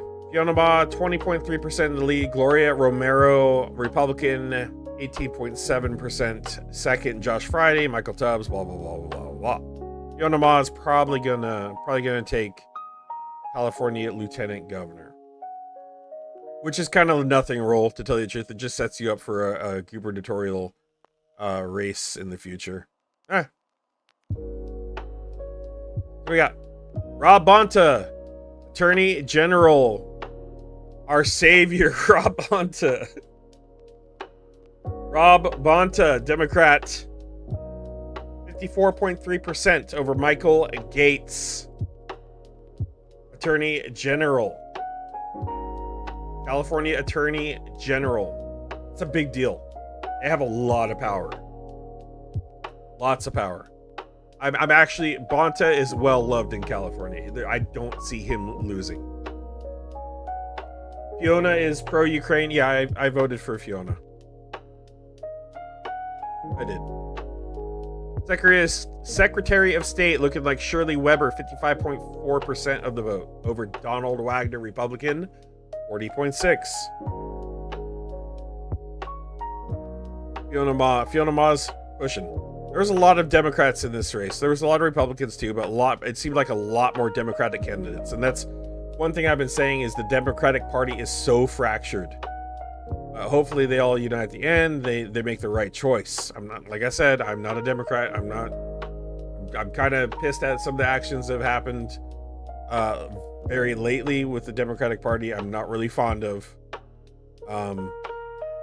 It is what it is. Picking the least of two evils. Right now, all the atrocities that have happened from the Trump administration, the bending of the knee from the Republican Party has completely turned me off from voting for any Republican in the near future. Not any. There's a couple out there that still would have my support on certain topics. Don Bacon on certain topics. Ukraine aid, for sure. Thomas Massey, who just lost. He would have had my support. Just because he's trying to expose the Epstein files and he got fucking blacklisted for trying to expose pedophiles, which blows my mind.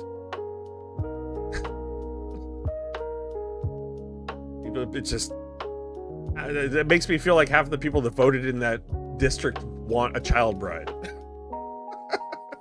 right, Humboldt County coming in. Tom Steyer in the lead. 28.1%. Steve Hilton, 24.1%. Okay.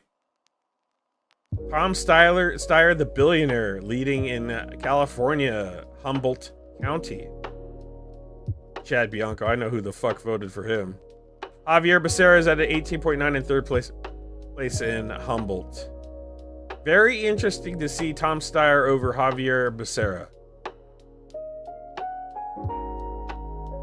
very interesting to me. All right, let me go back. I'm going to check in and see what the professional commentators are saying. We will see if it's going to be Mike McGuire, Audrey Denny, who served, by the way, McGuire as Senate Majority Leader for 2 years and the top Democrat in the state Senate for a year as well. One to watch. We'll also take a look at the 13th district in California. Projected winner, Adam Gray, the Democratic incumbent, first elected just in 2024. So the question is going to be, who will the other winner be? Former Stockton Mayor Kevin Lincoln or entrepreneur Vin Crudiventi, largely self-funded. We're keeping an eye with 35% of the vote in there. Big battleground district here, folks. California 22. The projected winner, the Republican incumbent, David Valadao. This is kind of one of those races where perennially Democrats think they will be able to knock Valadao out here. He is going to win and be one of the winners. The question is, who will be the other one? We're looking at Randy Villegas, more progressive, thinks he can win over working class voters, or Jasmeet Bains. She is backed by the Democratic Congressional Campaign Arm, putting her on their red to blue list. We're going to be talking about this race come November. There's also the California 40th district as well. This is what has become a nasty member-on-member primary on the Republican side with Young Kim and Ken Calvert. Ken Calvert will be one of the winners. At this point, we'll likely be talking about this one in November. Kim has made the case that Calvert has been in Washington too long. Calvert has made the case that Kim is simply not MAGA enough for this district. One to watch. Let's talk about Iowa now. Jesus, not MAGA enough. That's what we're running on for frickin' districts in California. Now, Zach Lane, backed by the MAHA Action Committee, Health Secretary Robert F. Kennedy has his backing as well, with Randy Feenstra, Republican congressman who President Trump has backed, who, based on NBC News' reporting, has conceded to Zach Lane. We have not called the race. You can see too close to call there, but this is a bit of a surprise, considering it does not appear that the president's endorsement got Feenstra over. Ken Calvert says Young Kim is not MAGA enough. Maybe he meant not wide enough. Iowa there. Montana, let's talk about the Senate race in that state. Again, this is a place that has not elected a Democrat statewide since 2018, but Alani Bankhead is hoping to change that. The Air Force veteran, the projected winner in that primary. How are you going to support Donald Trump at this point with a straight face after everything we've gone through so far? This is not Obama's fault. There's a war in Iran. Gas prices and diesel prices are through the roof. Fertilizer prices is going to go through the roof. Can't wait to see the price of the produce and the harvest come October. Boy. Can't wait to see them prices. Curious about, starting with the one you're looking at now, the governor's race. Yeah, I mean, look, we're getting close to half the vote here in the governor's race. And I do think the situation is kind of clarified in a way where it may be a while here, but I mean, the basic dynamic. Wait a second. You're not allowed to say it. Clarity we call that, for forever from now. We call that California clarity. Yeah. Where you think you know, but it takes a week to find out. Thank you. We're grading on a curve here, exactly, Garrett. So, look, the clarity is the separation that we've seen now between Xavier Becerra and Tom Steyer, the two leading Democrats in this race, which stands at about 250,000 votes, the Becerra advantage over Steyer in the statewide count. You see Steve Hilton, one of the Republicans, the top performing Republican, actually running in first place right now. Chad Bianco, the other main Republican, a distant fourth. The question is that a distant enough fourth for Hilton? Because we're getting to the point now where we have largely seen in these counties, just about all these counties, that big pre-election day vote by mail release. That's getting us to, almost all the counties filled in, almost half the vote. Now, we still have, as we say, there's that same day vote that's getting added in other places here. So this is going to tick up. But the upshot of it is this. How many total votes have been cast? Look, over 1 million for Hilton, over 1 million for Becerra. That's over 2 million. You're looking at nearly about 4 million votes right now with not quite half the vote in, meaning there are still 4 million votes to be counted in California, and a very significant chunk of those are going to be late arriving vote by mail that are going to be tabulated, maybe tomorrow, maybe in the coming days, maybe over the next week, whatever exactly it is. But that size of a pool, okay, we're talking millions of votes right here. When you see the advantage right now that Hilton has over Steyer, not Becerra, that Hilton has over Steyer, okay, you're talking about a 300,000 vote advantage, okay, 7 points. But in a pool of millions of votes, late arriving vote by mail, if it's dramatically more Democratic, which we've seen in the past, 300,000 votes is something that Steyer could overcome, and he could potentially pass Hilton.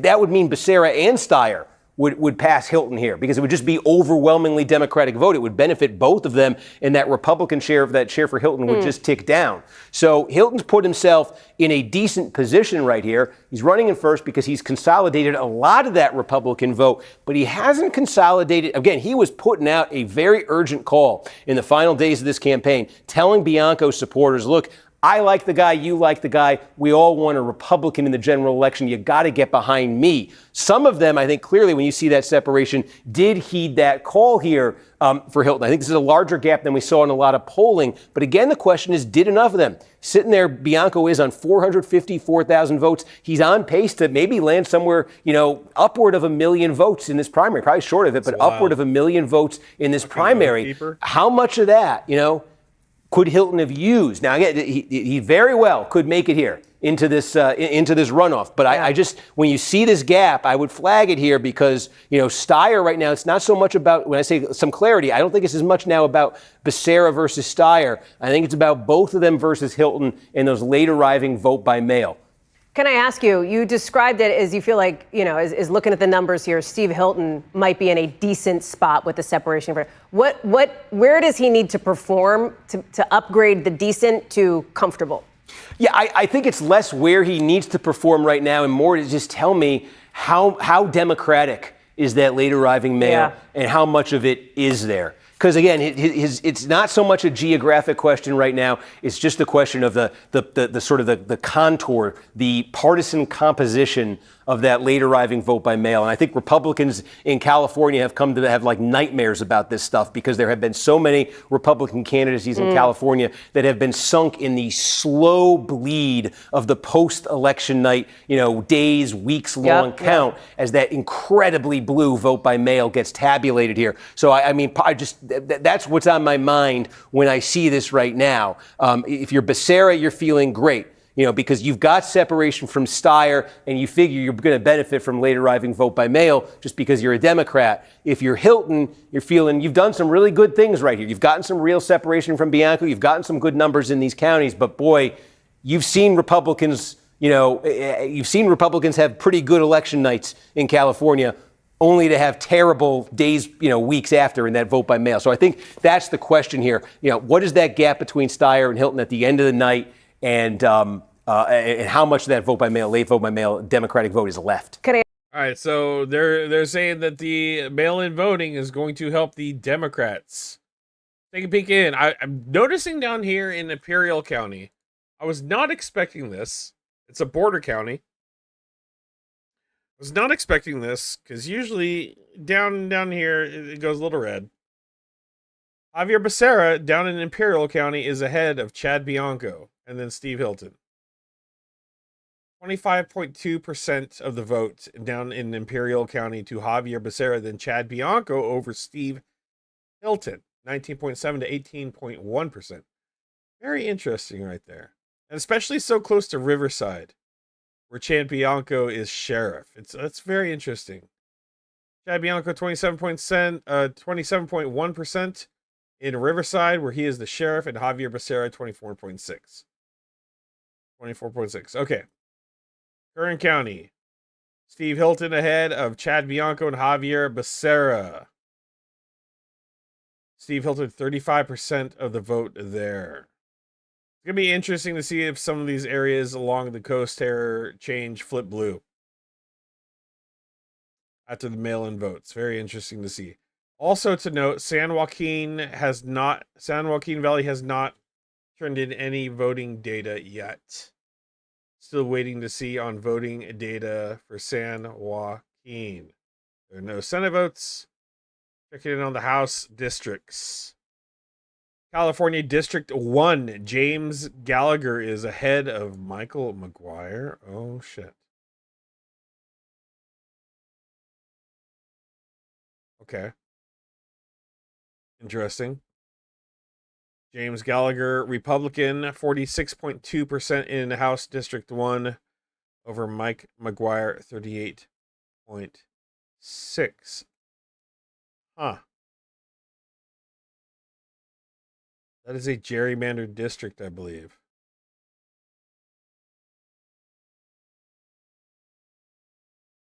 Huh. It'll be interesting to see where that goes. California, House 4, Mike Thompson in the lead, 39.2%. Mike Thompson is well beloved in the state of California over Ray Riel. Not much of a competition there. Okay, California House, District 3, Ami Bera, 35.3%, still in the lead over Rob Tucker, Republican, 32.2%, and Christine Bish, 12.2% Republican. All right, let's go in. Go a little deeper. I got a house. Kevin, let's go here. Kevin Kiley, 24.9%, 21,781 votes in District 6, House of Representatives. Richard Pan, 22.7. Then Republican Michael Stansfield. Looks like a lot of Republicans got mad at Kevin Kiley for leaving the party. He had to completely rebrand. Right at the end, right before all this is going down. Kevin Kiley, Richard Pan, then Michael Stansfield, then Thien Ho, Democrat, then Lauren Babb, Tomlinson, Martha Guerrero, and Tyler Vandenberg. Okay, interesting to see. Yeah, look at that big ass district. California House Representative 5, Tom McClintock over Michael Masuda. 61% of the vote. Jesus. Some big old red districts here, huh? Jim Costa, 43.7% in House District 21. Jim Costa, Kyle Kirkland. Going down to not MAGA enough. House of Representatives, District 40, Ken Calvert in the lead, 35.5%. Over Young Kim, who is not MAGA enough. Yuck. All right, let's go back to the commentators. I need to take a break from talking and get something to drink. I'll be right back.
Welcome back to our NBC News coverage. We've had our post-midnight chocolate, and at this point, we're getting some numbers coming in for the California House. Let's start with the 11th district in this state. This is the seat that Nancy Pelosi, of course, a Democratic legend in the eyes of her party, is vacating. And you can see one of the projected winners will be Scott Wiener, somebody who has received the state party's endorsement. Betty Jean, I'm trying to think of Imperial Valley. Is that where Bonnevino was originally based? I believe you are correct. We'll find out more there. And let's talk about the 26th district as well, where Jackie Irwin has been the heavy favorite to win. And in fact, NBC News is projecting her as one of the winners as well.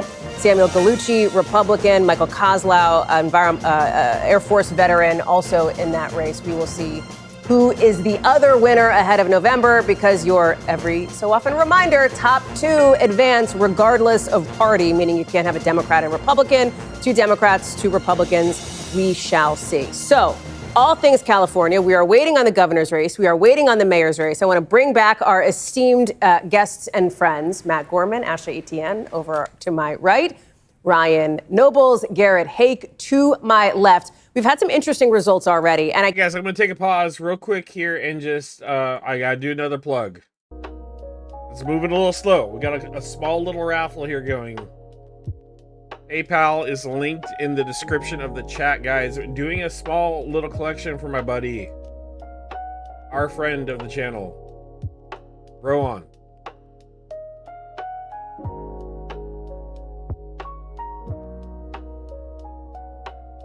He is out of the Ukrainian armed services right now. He's out. Trying to help him out. He needs a few bucks. This is not an official fundraiser. This is a collection. But I'm gonna raffle off some prizes. I have a little cool little decal here for Ukraine. Volya Ukraini Dvo Smert. And cool little pendants made by KKG&Gs, a community member of our channel. Tickets start at $5. I will add you to the raffle and spin a wheel at the end of the stream to see who wins.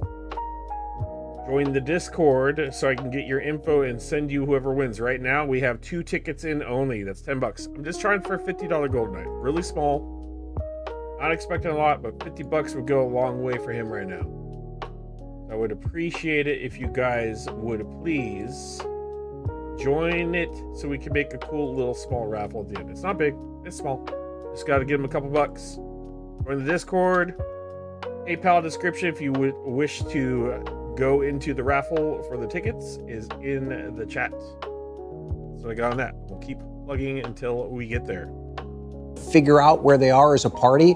Are they this new next generation, or do they want to stick with what they know? And I don't think they've answered that question. We've not seen any troubling signs for the incumbents yet either, in what we've seen so far. You know, some of the older incumbents who are hanging on. Like Doris Matsui. I mean, she's doing incredibly well.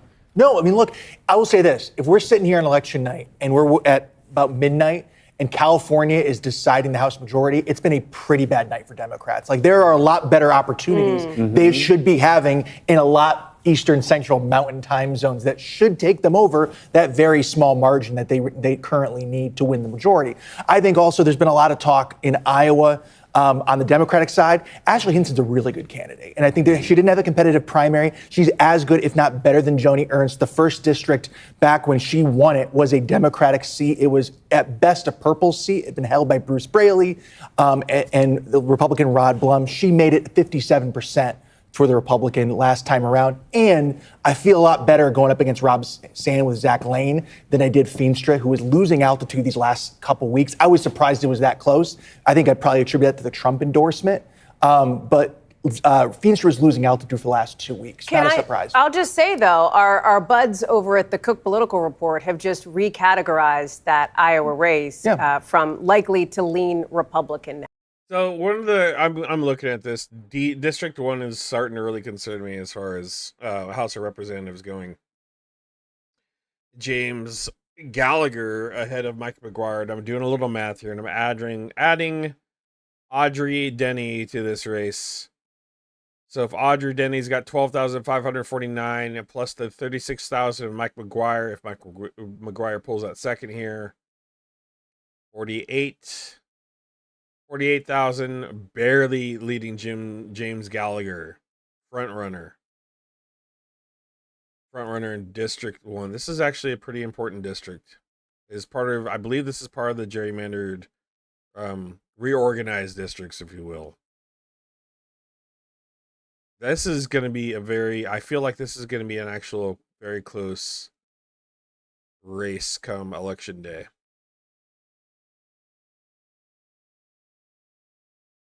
This will be one to watch. This is something we're gonna cover more on my channel. Very much so. Very close one there. Crazy ass district. Why would they do that? I just don't know, because maybe it's because it's incorporating most of Mendocino County, which bleeds blue. Most.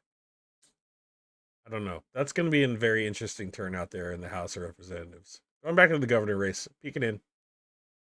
Total votes counted right now. We got Steve Hilton first place. 1.1 million votes. 1,104,150 votes.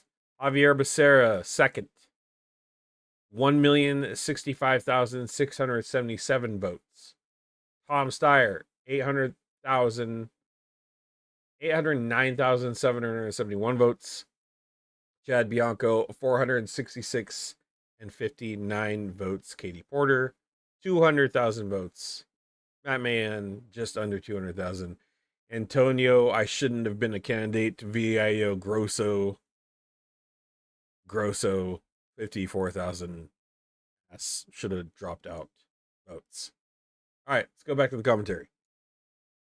Back to equilibrium. But again, one last thought on Iowa. I mean, why that could be the sort of like leading indicator here. It's also a demographic, play here. In Iowa, if you're going to win, you're going to need win white voters, white men, like the people who've been working class white men who have drifted so far away from the Democratic Party. That's a big lift. But if you're doing it there, we're not having the California conversation at midnight. We're talking about a bigger. But are Democrats happy that Josh Turk's the one that is going to be telling that story in the state of Iowa instead of Zach Walz?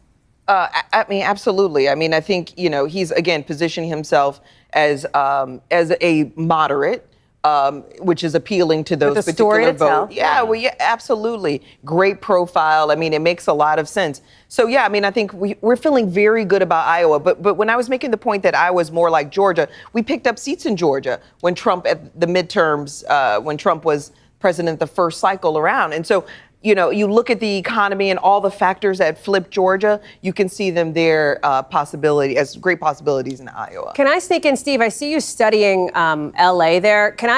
If you have something, do it. Otherwise, I got a Montana question for you. We just got, we did. This is about 4,500 new votes that just came in here in L.A. So this is in a small chunk. Adam, how did it break? Aaron Bass is holding on. Steve is talking. There it is.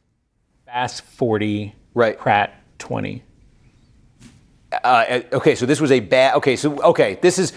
I suspect this is. It broke about 2-1 for Bass over Pratt. It's a small number of votes. Okay. Remember that the LA told us that they expected they would have a few updates throughout the night of that vote by mail, which we saw was very good for Bass early on. So I suspect that's what we just got. One of their incremental updates of vote by mail that they said would come in overnight. That's the dynamic here. That vote by mail is going to probably be better there for Bass, and maybe even Rahman for that matter, than Pratt, although Pratt has a pretty good cushion over Rahman right now. But there is still an update to come in this mayor's race, probably in these overnight hours, maybe soon here, from the polling place vote that I expect. This is really good. Like, this is crazy news, guys. When I'm looking at this map and I'm just scrolling around the Bay Area, like the North Bay, I'm seeing Becerra, Solona County, Marin County, Contra Costa County, Alameda County, Santa Clara, all Becerra over Tom Steyer. Santa Cruz County, Becerra over Tom Steyer. That's wild to me. I didn't know if it was going to be like that. I didn't. Sacramento County, Javier Becerra taking sack too. That's really cool. Steve Hilton is close behind. Dude, Sacramento.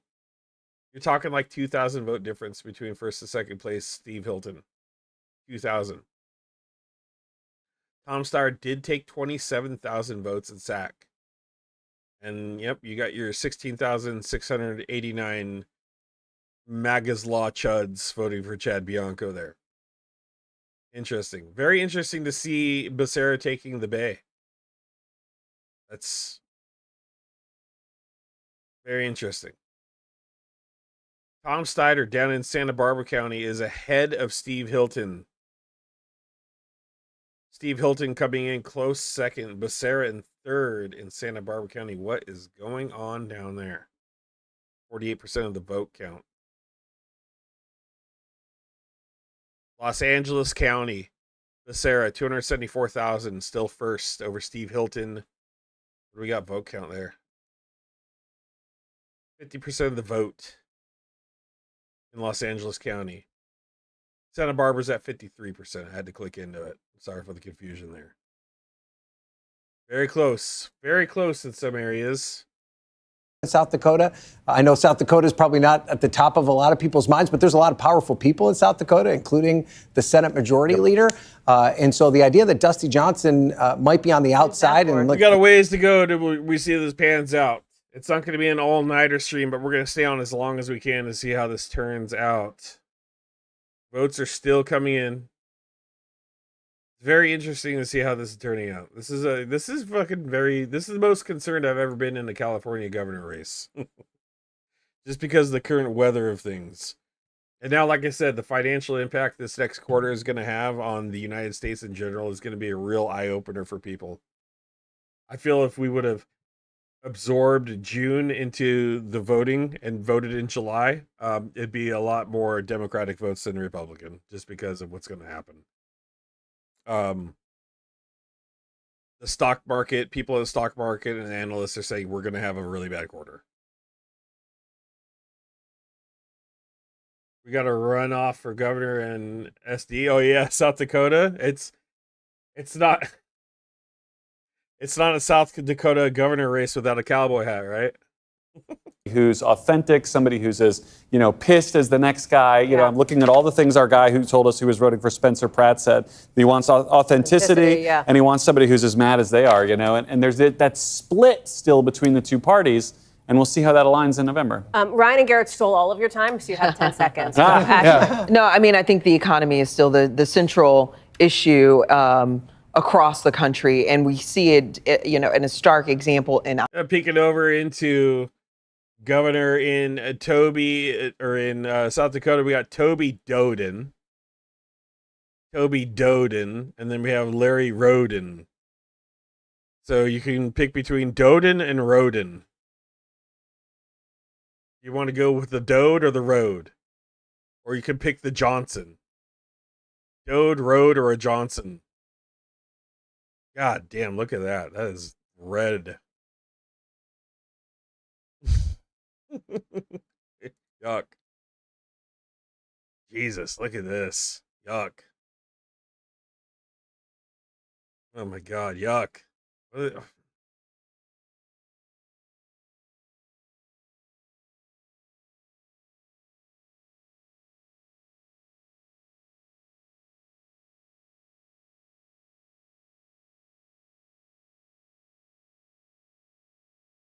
Red, huh? Very interesting. Very interesting. What else we got? Greg Abbott, 81% in Texas over Pete Chambers. Doesn't shock me. Idaho. Yikes.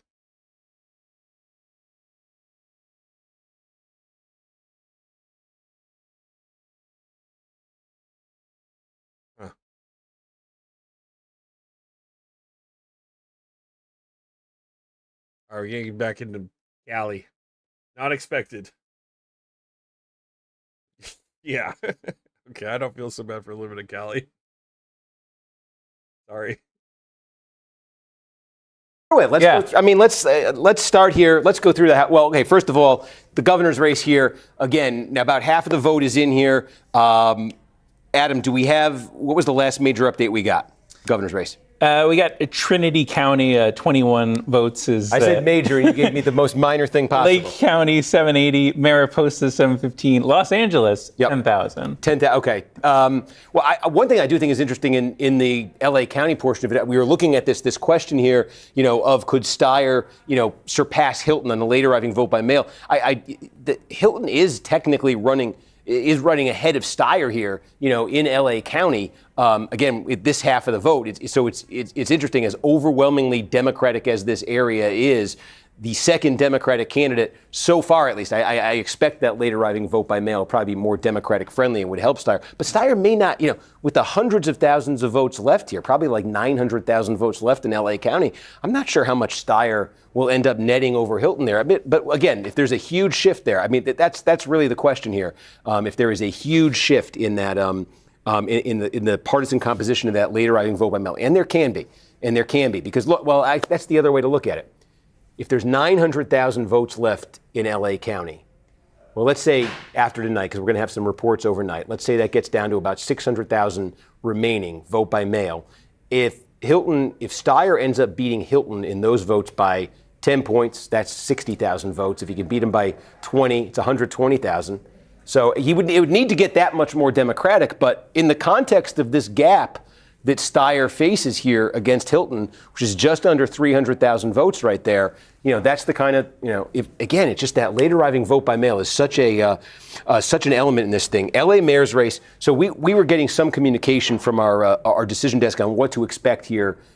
Where do we stand on that? And what's the immediate thing we're waiting on? Is it the I think so. It's possible we get another batch of mail vote. We think the two most recent batches were mail vote. But yes, my guess is subsequent batches for the rest of tonight.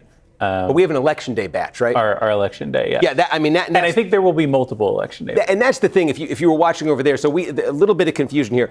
It's called the polling place vote, right? You can vote at a polling place on election day, or you vote at the polling place, in person before the election, right? Collectively, that's probably like 15% of the vote right here. Now, if you remember, there was a big batch that came in, and we got all excited about it because it was a momentous moment when Pratt got closer to Bass there.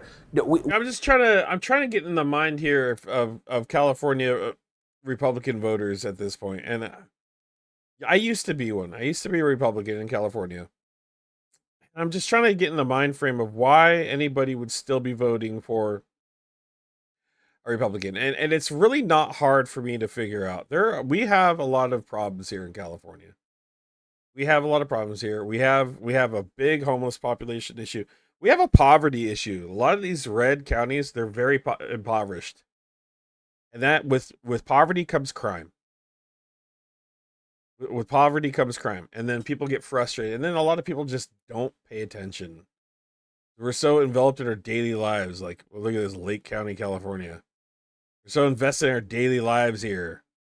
We go to work, come home, cook food, go to the stinky lake or wherever, and then just hit red because we were told to, because we have a rodeo. We go to church and they cook on MAGA.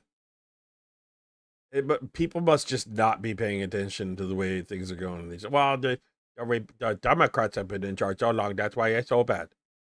But how can you possibly, with any ounce of honor, vote for anybody endorsed by Donald fucking Trump at this point? I don't understand that.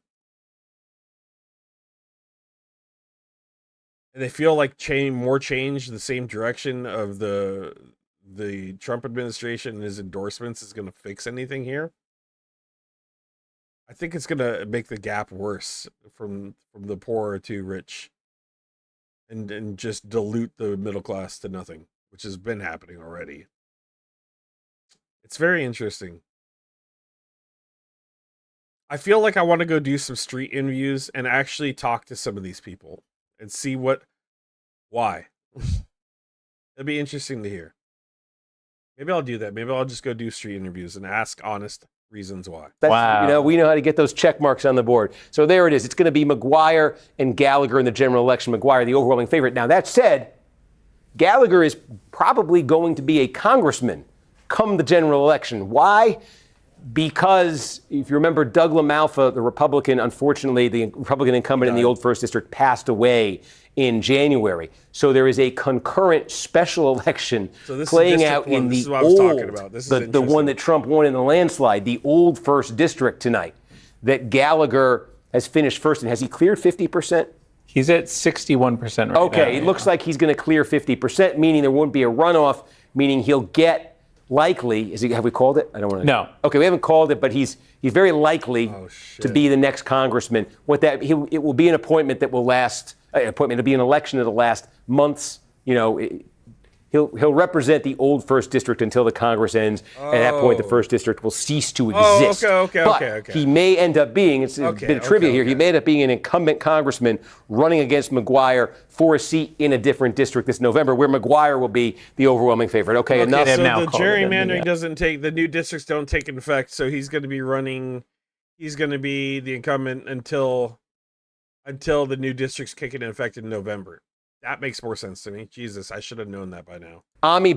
So an interesting story is Ami Bera actually moved to this district. Comment on that, trolls in the chat, if you're in the background. He didn't know anything about District 1. there. But basically, his district got a little bit less Democratic in the redistricting. This one got more Democratic. So he wanted to run here. Oh, shoot, I'm sorry. He moved here. And again, we've projected we'll finish first here tonight. Could we get a check mark here, too? If they're watching, we may be able to get another check mark up here for Mr. Tucker. But I won't push my luck. But again, Bera switching districts, already an incumbent, heavily favored to win here. But we mentioned that one because the district that Bera left, let's call that one up here, the 6th district, right? So we say it got a little bit less Democratic. I mean, it's Harris by 9 in this district. But Kevin Kiley was in the 3rd district. We were just showing you the district that Bera is now in that got blown up. Kevin Kiley was the Republican incumbent there. He didn't want to run in that district. He ended up moving here. He ended up switching to run in the 6th district. He also left. He's a Republican who left the Republican Party to run as an independent in this district. And with that, that's that vote by mail that's come in here so far. It's only from one of the counties too. So we're still waiting on Placer County. Hold on. We have Sacramento County. Oh, I'm trying to figure out why it's gray. It's gray because that's Kevin Kiley's. Oh my gosh, I'm not used to seeing gray as a candidate's color. That's what happened when an independent leads a county. So in Placer County, you see Kiley finishing first. The other Republican, Steve. Yeah. I do have an update for you in the LA mayor's race. Oh, yeah. Okay, let's get over there. We just got to hear another more about what he was 6,000 talking votes. about. They just had to cut it off. I'll pull it up myself. Damn it. I was just getting spicy. So what he's saying is over here, Kevin Kiley, 21,781. Michael Stansfield grabbed 18,767. We already covered that. We're talking about that. But a lot of Republicans are pissed at Kevin Kiley for leaving the party. You deep red MAGA, you traitor to our team ass energy. But if you're looking at it, like 21,781 plus what? That's 40,000 votes right there.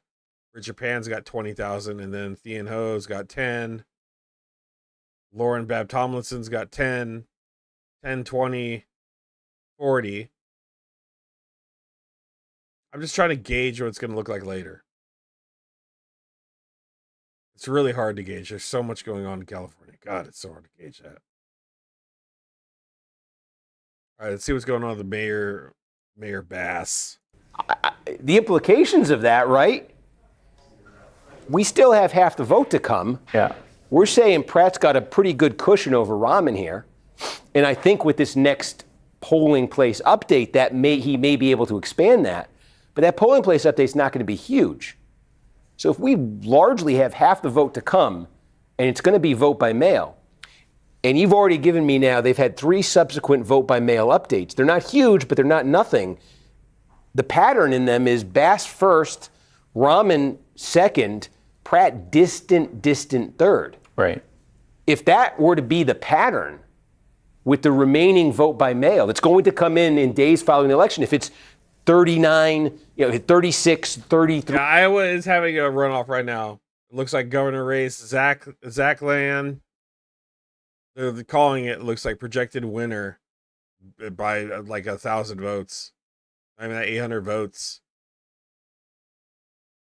600 something votes, 662 votes. Zach Land, very close Iowa governor race, red on red. It's Republican. Go over the Democrat Party. It's uncontested. The House. We got in the House.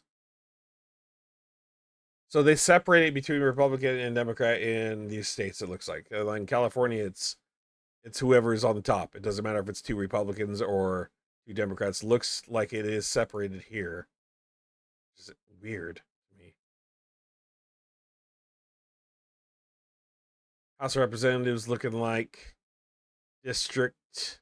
How are they district there? 1, 2, 3, and 4.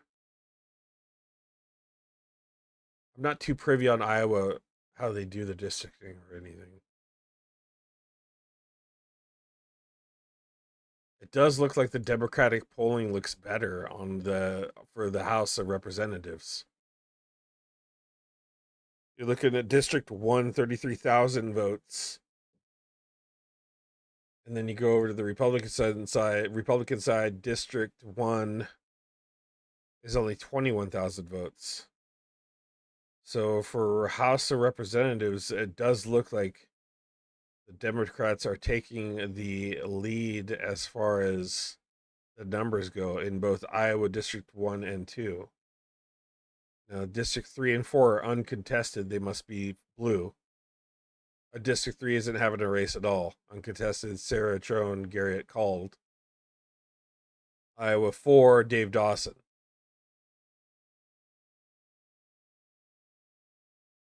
So from what that looks like, it went all Democrat in the House. All Democrat in the House. Interesting. There's only, what was that, four spots? 4 spots in the House there, though. Interesting. Going back to Cali. Pretty comparable, these two counties, in terms of their Talking more about share Kevin of the Kiley. vote in this district.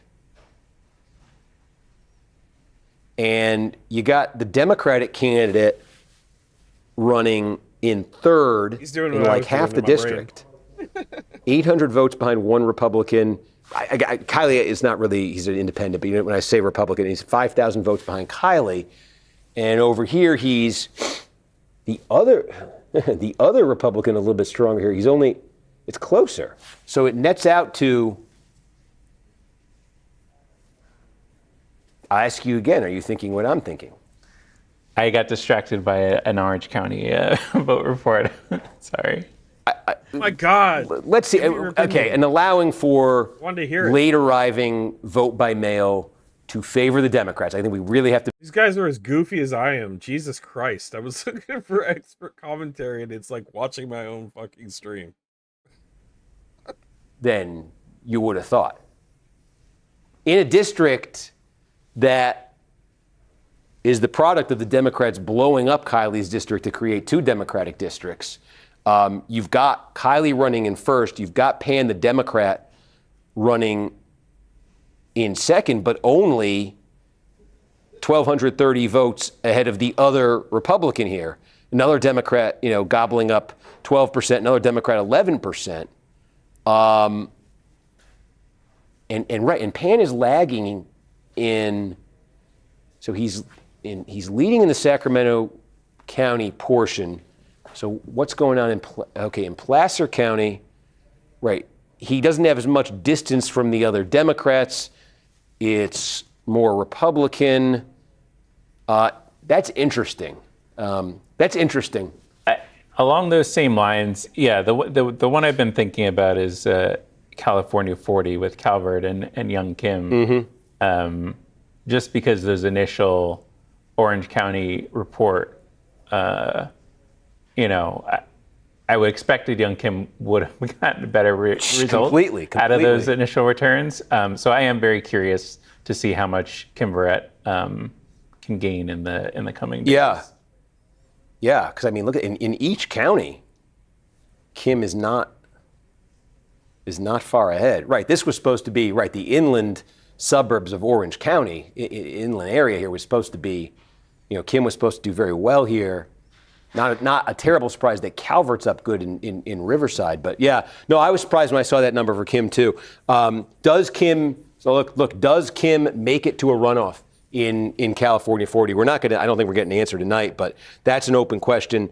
And this is at least, I didn't think this would be interesting at all. I wanted to see it was just a unique situation, an incumbent member thrown into a new district here running as an independent. I just put this up here to see how this would, what the number would be, and almost prepared to say maybe Kiley doesn't even get through tonight. I don't know. Well, the top 2 advance, and the Democrat, the top performing Democrat in this district right now is only, as we say, 1,100 votes, 1,130 votes ahead of the second place Republican. And again, looking at the geographical pattern between these two counties, you're seeing Pan running first here, but not by a ton. and you're seeing Pan run in third here with not a lot of daylight to the other Democrats. Again, we always, you know what I'm going to say about the late arriving vote by mail.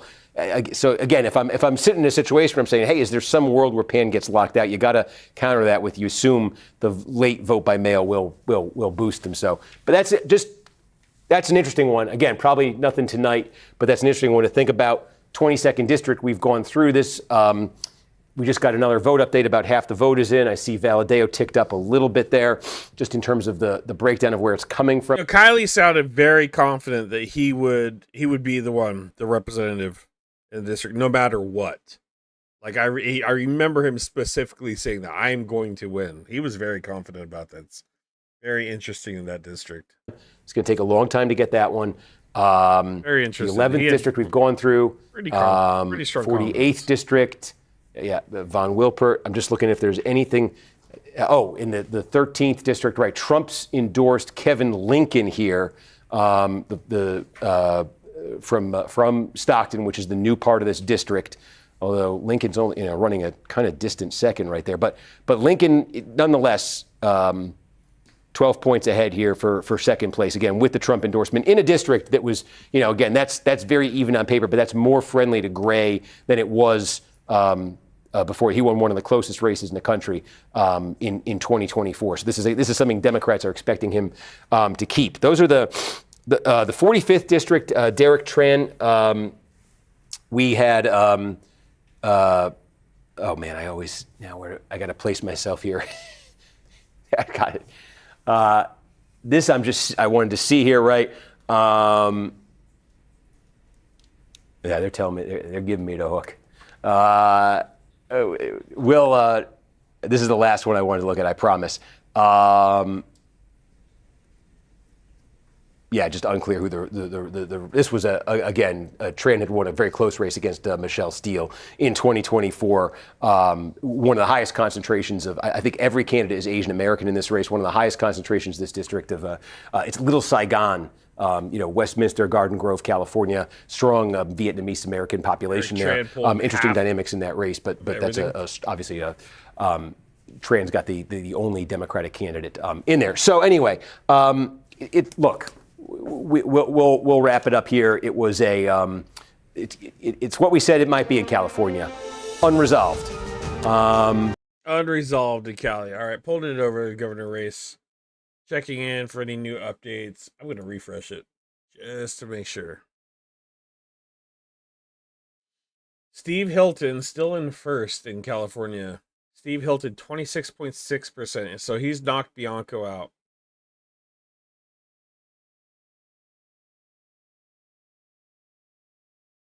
I knew that was going to happen. I could tell. When Bianco said he would pull out of the race if necessary. I believe he said that. It might have been vice versa.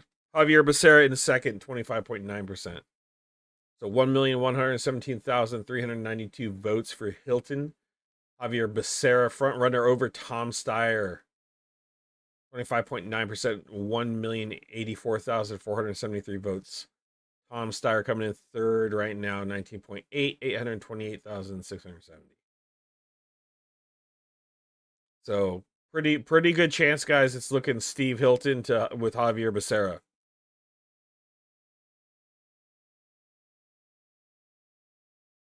Hilton and Becerra, it looks like. So far. Still waiting for some tallies here.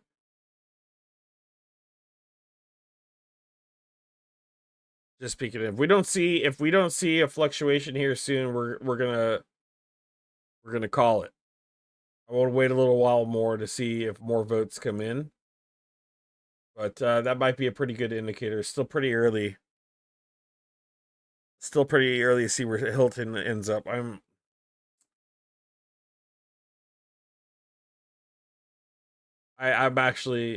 okay with this. I'm okay with Hilton versus Becerra. It's better than Hilton versus Steyer. Hilton versus Steyer would be absolutely catastrophic for California.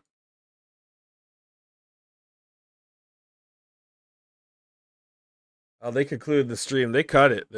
That's it. They cut the polling. There must not be a lot more data coming, guys. So I think that might be it for us too. So if they cut the data, that's what we're looking at here, guys.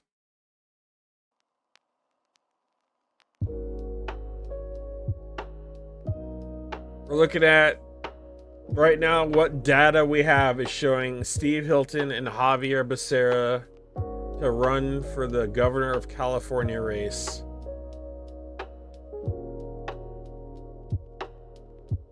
For November.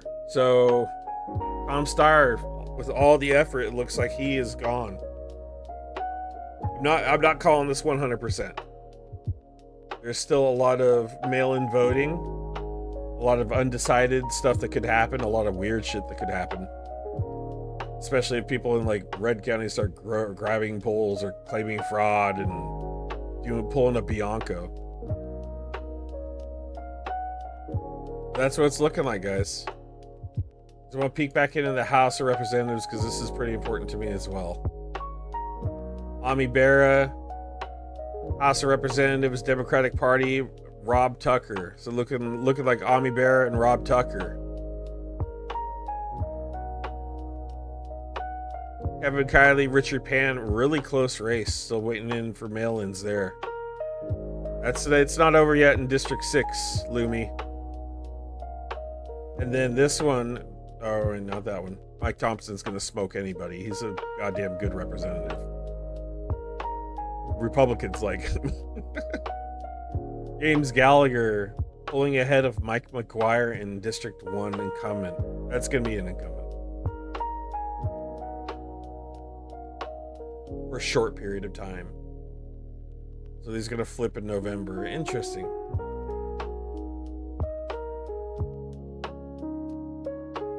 It's gonna be interesting to see how that works. I'm not sure how the lines were redrawn. It's gonna be interesting to see. And peeking back in, Fiona Ma, strong Ukraine supporter. Fiona Ma is in the lead. Gloria Romero, Fiona Ma, primary runoff. I got a good chance Fiona Ma's gonna take the whole goddamn thing on that one too. All right, guys, that's it. I'm gonna play some video games. Meet me over on my gaming channel. Thank you for being here. I don't see a lot of donations coming in tonight, but it's okay. Darpat's gonna win the prize by default with 2 tickets. No need for a raffle spin-off. Darpat, you win. Guys, that's all I got. Thank you for being here. Thank you for tuning in. One more time, looking at it currently right now, it does appear as of right now, 9:54 p.m. California time, that Steve Hilton and Javier Becerra will be running off for the California governor race as of right now. Still got a long way to go. All right, guys. Thank you for being here. Let me hit you with a little outro. You enjoy the rest of your evening. If you would like to join me, and let me plug it one time, my gaming channel. I have a gaming channel. I'm going to play DayZ. I just found out our base was raided. All the work we put in for the last 2 months, it's gone. If you want to come watch me cry my eyes out for the next 2 hours while I gather whatever I have left of my dignity on my video game channel, here's the link. Good to see you, Haji. Thank you. All right, join the Chunger Games, subscribe, and I shall see you all later. Here is your outro. Peace out.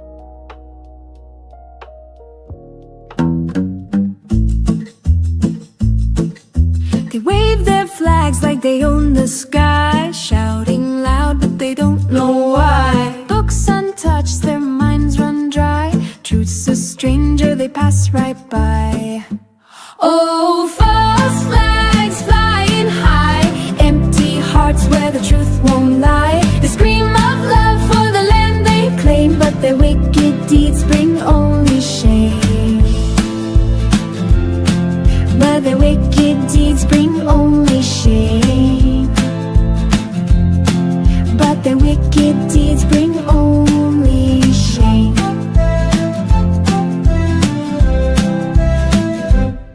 They